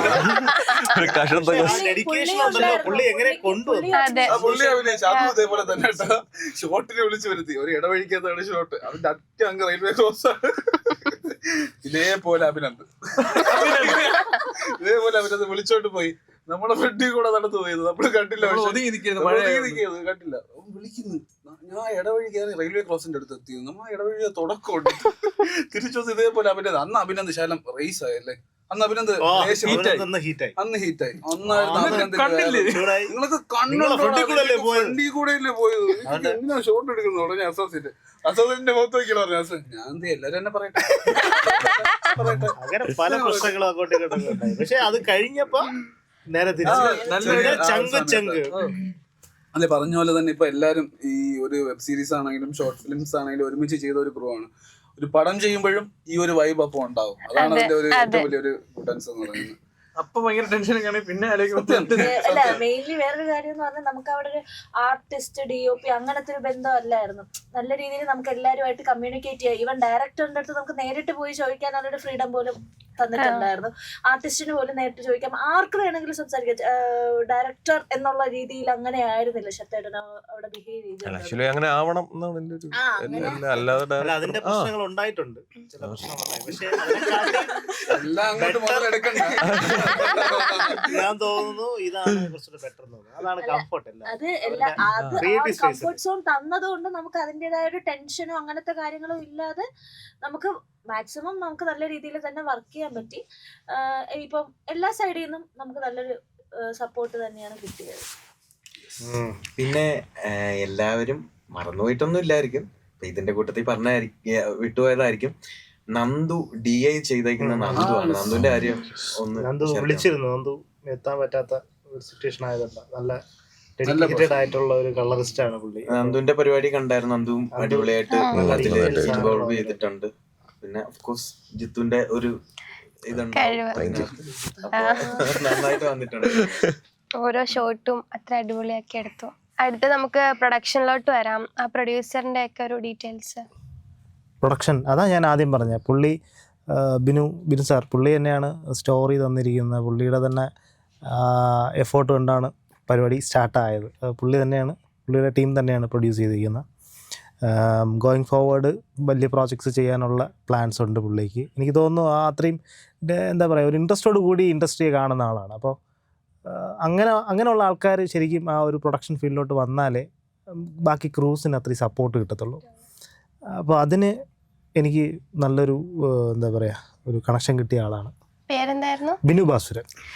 സാറിന് എല്ലാവരുടെയും പേരിലുള്ളൊരു നന്ദി അറിയിക്കുന്നു. അമൽ, ഈ ഒരു സോങ്ങിന്റെ പ്രൊഡക്ഷൻ എങ്ങനെയായിരുന്നു? പ്രൊഡക്ഷൻ എങ്ങനെയാന്ന് വെച്ചാൽ, കാരണം എനിക്ക് ഇഷ്ടപ്പെട്ടു. കാരണം എനിക്ക് കുറച്ച് എക്സ്പെരിമെൻ്റലായിട്ട് ചെയ്യണമെന്ന് എനിക്ക് തോന്നിയിട്ടുണ്ടായിരുന്നു ഈ പാട്ടിൽ. അത് ഞാൻ ചെയ്തിട്ടുണ്ട്. കാരണം ഒരു മൾട്ടി ജോണേഴ്സ് ഞാൻ ഉപയോഗിച്ചിട്ടുണ്ട്. മെലോഡിക് ഹൗസ് എന്ന് പറഞ്ഞിട്ടും ടെക്നോ എന്ന് പറഞ്ഞിട്ടൊരു 2 ജോണറുണ്ട്. ഇവിടെ മിക്സ് ചെയ്തിട്ടാണ് ഞാൻ ചെയ്തിരിക്കുന്നത്. പിന്നെ കൂടെ പോപ്പും കൂടെ വരും. അത് തുടക്കത്തിൽ തന്നെ അറിയാൻ പറ്റും. പോപ്പ് പോലെ പോകണം, പിന്നീടാണ് ട്രാക്ക് മാറുന്നത്. ആ സോങ്ങിനകത്ത് ഒരുപാട് ഇമോഷൻസ് ഉണ്ട്, ഒരുപാട് സിറ്റുവേഷൻസ് ഉണ്ട്. അപ്പോൾ അതാണ് അവർക്ക് ആ ചലഞ്ച് എടുക്കാൻ ഗംഭീരമാണ്. സീരിയസ്ലി പറയാ, ഗംഭീരമായിട്ട് പ്രോഗ്രാമിംഗ് അടിപൊളിയായിട്ട് ചെയ്തിട്ടുണ്ട് അമല്. ഒരു രക്ഷയില്ല, അടിപൊളിയാണ് സത്യം. സീരിയസ്ലി ഹോണസ്റ്റ്ലി പറയാ, ഭയങ്കര അടിപൊളിയായിട്ട് ചെയ്തിട്ടുണ്ട്. അതുപോലെ തന്നെ മ്യൂസിക് ഡയറക്ഷൻ അടിപൊളിയായിട്ട് അനന്തവും ചെയ്തിട്ടുണ്ട്. അത് ഒരു രക്ഷയില്ല. ഞാൻ ബി ഓപ്പൺ, ഞാൻ ഇത്രയും എക്സാജറേറ്റ് ചെയ്ത് പറയുന്നതല്ല, അങ്ങനെ അത്രയും എക്സാജറേറ്റ് ചെയ്യാനുള്ള സാധനമുണ്ട്. പിന്നെ മറിയ അടിപൊളിയായിട്ട് പാടി വെച്ചിട്ടുണ്ട്, ഭയങ്കര അടിപൊളിയായിട്ട് പാടി വെച്ചിട്ടുണ്ട്. അപ്പം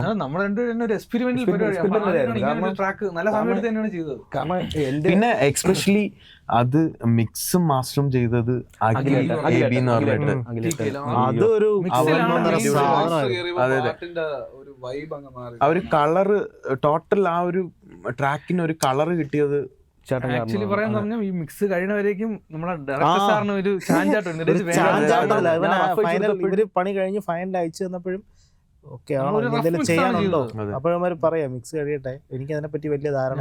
ഒരുമിച്ച് അത് കഴിഞ്ഞ ഇവരുടെ പാട്ട് എന്റെ ഫ്രണ്ട്സ് എല്ലാം ചെയ്ത് അതിന്റെ സ്ക്രാച്ച് തൊട്ടേ കേൾക്കും. ഞാൻ ഏത് വർക്ക്, വേറെ വർക്കാണെങ്കിൽ പോലും ഞാൻ ഫുള്ള് സ്ക്രാച്ച് തൊട്ട് കേൾക്കും. അപ്പം ഒന്നാമത്തെ അമലിന്റെ ടോണ്, അമല് ബേസിക്കലി ഒരു EDM ലവറാണ്. അവൻ വെളിയിലോട്ടുള്ള ട്രാക്സ് കൂടുതൽ കേൾക്കുന്നത് കൊണ്ട് അവൻ അങ്ങനത്തെ ടോൺസ് ഏത് പാട്ടിലാണെങ്കിലും യൂസ് ചെയ്യും.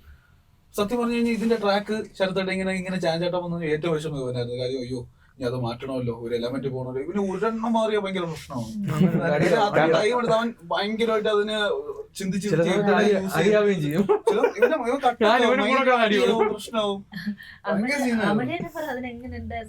അല്ല ആ ഒരു പ്രോസസ്സേ അവർക്കത് ജഡ്ജ് ചെയ്യാൻ പറ്റി, നമുക്കത് അത്രയ്ക്കും കൊണ്ട് ജഡ്ജ് ചെയ്യാൻ പറ്റിയിട്ടില്ല. കാരണം എനിക്ക് പേടിയായിരുന്നു, അയ്യോ അപ്പോൾ അന്ന് എന്നെ വിളിക്കായിരുന്നു, അളി എങ്ങനെയാണ് പ്രശ്നം ഉണ്ടായി, അയ്യോ ഞാൻ എന്താ അളി ഇനി മാറ്റട്ടാ, ഇനി ട്രാക്ക് മൊത്തത്തിൽ പൊളിക്കട്ടെന്ന് പോയി. പക്ഷേ ഞാൻ അഖിൽച്ചേട്ടൻ്റെ ട്രാക്ക് അഖിൽച്ചേട്ടൻ പറഞ്ഞു എടാ സീനാണ്, പക്ഷെ ഞാൻ മൊത്തം സ്റ്റെംസ് കൊടുത്ത് മിക്സ് വന്നപ്പോൾ റഫ് മിക്സിന് അത്ര എലമെന്റ്സ് ഓപ്പൺ അല്ലേ. എനിക്ക് ഇവനും അറിയാം, നമുക്ക് രണ്ടൊക്കെ സ്റ്റെം അറിയാം എന്താണ് ചെയ്ത് വെച്ചിരിക്കുന്നത്, ഔട്ട് എങ്ങനെ വരും നമുക്ക് രണ്ടൊക്കെ അറിയാം. ബാക്കി ഇവനും ഓക്കെ ആയിട്ടാണ് പറഞ്ഞത്. പക്ഷെ ഡയറക്ടർ ആദ്യം അങ്ങനെ പറഞ്ഞത് കേട്ടോ. അപ്പൊ പുള്ളിക്കും ജഡ്ജ് ചെയ്യാൻ അങ്ങനെ ജഡ്ജ് ചെയ്താ, പിന്നെ സ്റ്റെം കൊടുത്തതിന് ശേഷം നമുക്ക് ചെയ്യണം എന്ന് പറഞ്ഞ് ഇപ്പൊ അവന്റെ സ്ക്രാച്ചിൽ ഇരുന്നപ്പോ പോലും എല്ലാവർക്കും ഭയങ്കര അഭിപ്രായമായിരുന്നു. പാട്ട് എന്തായാലും നല്ല രീതിക്ക് വരും. ആക്ച്വലി ആ ചെറിയ പാട്ട് ചെയ്തെന്ന് പറഞ്ഞാൽ എനിക്ക് ഇവ ഒരു ഗ്രൂവ് തന്നു, അതിലാണ് ഞാൻ കമ്പോസ് ചെയ്തത്. രണ്ടാമത്തെ പാട്ട് ഞാൻ ഒരു വോക്കല് പാടി ഇവൻ അയച്ചു അതിൽ പ്രോഗ്രാം ചെയ്തു. ഇങ്ങനെ ഒരു പരിപാടിയായിരുന്നു. പിന്നെ ലിറിക് എനിക്ക് ആദ്യം എനിക്ക് കേട്ടപ്പോ വൈബല്ലായിരുന്നു. പക്ഷേ ഒരു ദിവസം എന്നെ ഫോൺ വിളിച്ചിട്ട് നീ എന്താടാ എഴുതി വെച്ചിരിക്കുന്നത്, എനിക്കത് ഏറ്റവും സാറ്റിസ്ഫൈ ചെയ്യാൻ പാടുള്ള മനുഷ്യനാണ് ഈ ഡയറക്ടർ. എന്ത് കാര്യത്തിൽ പറയണത് അങ്ങനെ ഇങ്ങനെ ഒന്നും ഓക്കെ പറയണ ആളല്ല, ഭയങ്കര ടൈം എടുത്ത് ചിന്തിച്ച്, പക്ഷെ ഒരു കറക്ഷൻ പോലും എന്റെ അടുത്ത് പറഞ്ഞില്ല. അപ്പൊ ഞാൻ കട്ട ഹാപ്പി, ഓ സെറ്റ് സാധനം. അതിനുമ്പോ നമ്മൾ ഇരുന്ന് കറക്റ്റ് മെലഡിക്ക് വേണ്ടി ഫിറ്റ് ചെയ്തു. കാര്യം ഞാൻ പാടിക്കൊടുക്കും, ഞാൻ ഇവനെ വിളിച്ചിട്ട് പാടിക്കൊടുക്കും. നീ വലുതായിട്ട് പാടാനൊന്നും പറഞ്ഞുള്ളത്, പക്ഷെ ഞാൻ പാടിക്കൊടുക്കും. എനിക്ക് അതാണ് എന്റെ ഒരു രീതി, ഞാൻ ഫുള്ള് പാടിക്കൊടുക്കും. അപ്പൊ ഇവൻ ഓക്കെ, രാവിലെ വീട്ടിൽ വന്ന് ഇവന് സെറ്റായി. ഡയറക്ടർ ഓക്കെ, ഈവനിങ് വിളിച്ചിട്ട് കാരണം വേറെ എനിക്ക് ചില സോങ്സ് ഒക്കെ എനിക്ക് ഇങ്ങനെ ഇഷ്ടപ്പെടില്ല, പക്ഷെ അത് കേട്ടിട്ട് എനിക്ക് എന്റെ ഫേവറേറ്റ് സോങ് ആയി മാറിയിട്ടുണ്ട്. അതുപോലത്തെ ഒരു സോങ് എനിക്ക് കിട്ടിയതായിരുന്നു. 2 ദിവസം മുന്നേ സോറി ഒക്കെ പറഞ്ഞു, സോറി പാടി വെച്ചു തന്നു. എന്നിട്ട് ഞാൻ ഇങ്ങനെ ലൂപ്പട്ട് ഞാൻ ചെയ്യുന്നത്, അപ്പൊ ലൂപ്പട്ടും കേട്ടിട്ടൊന്ന് അള്ളിയാ സാധനം സെറ്റ് അങ്ങനെ പിന്നെ വിളിച്ച് പറഞ്ഞു. 2 ദിവസം മുന്നേ എന്റെ അടുത്ത് വിളിച്ചിട്ട് സോറി ഒക്കെ പറഞ്ഞു. അത് കൂടെ ഉണ്ടായിരുന്നു നമ്മുടെ പപ്പച്ചേന്റെ അനിയന്റെ വെഡിങ് ആയിരുന്നു. അപ്പൊ അതിന് പോയിട്ട് തിരിച്ചു വരുന്ന വഴിക്ക് എന്റെ അടുത്ത് അറിയും സോറി ഞാൻ വിചാരിച്ചില്ല, ഞാൻ അന്ന് അങ്ങനെ ചേട്ടനും കേട്ട പപ്പച്ചേന്റെ അനിയൻ കേട്ടിട്ട് മ്യൂസിക് ചെയ്യുന്ന ആളാണ്. പറഞ്ഞു ടോട്ടലി എല്ലാരും അങ്ങോട്ടും ഇങ്ങോട്ടും കണക്റ്റഡ് ആയിട്ടുള്ള ആൾക്കാരാണ്. ഇതിന്റെ പുറത്ത് കുറെ ആൾക്കാരുണ്ട്, എല്ലാരെയും ഫ്രെയിമിൽ കൊണ്ടുവരാൻ അത് പറയാൻ പറ്റാത്തതാണ്. Each and every one is important. നമുക്കൊരു സോങ് കേട്ടിട്ട് നമ്മൾ ഇന്റർവ്യൂ ഇതിൽ തന്നെ മറ്റേ രാവേ പതിയെ പാട്ട് വരി തെറ്റാതെ പാടും, ഫോണിൽ എടുത്ത് വെച്ച് ലിറിക്സ് നോക്കി പാടിയിട്ട് കഷ്ടപ്പെട്ട ലിറിക്സ്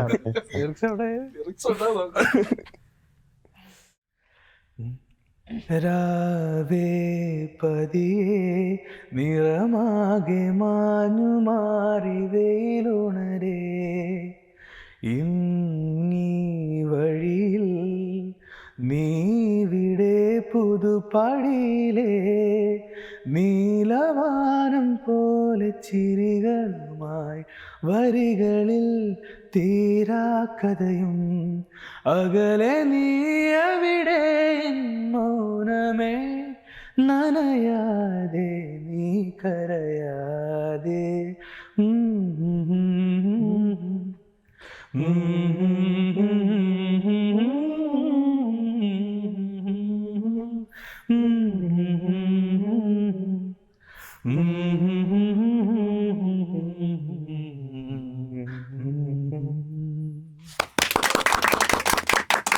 ഇതൊക്കെയാണ് നമ്മുടെ അടയാളം വെബ് സീരീസിന്റെ വിശേഷങ്ങള്.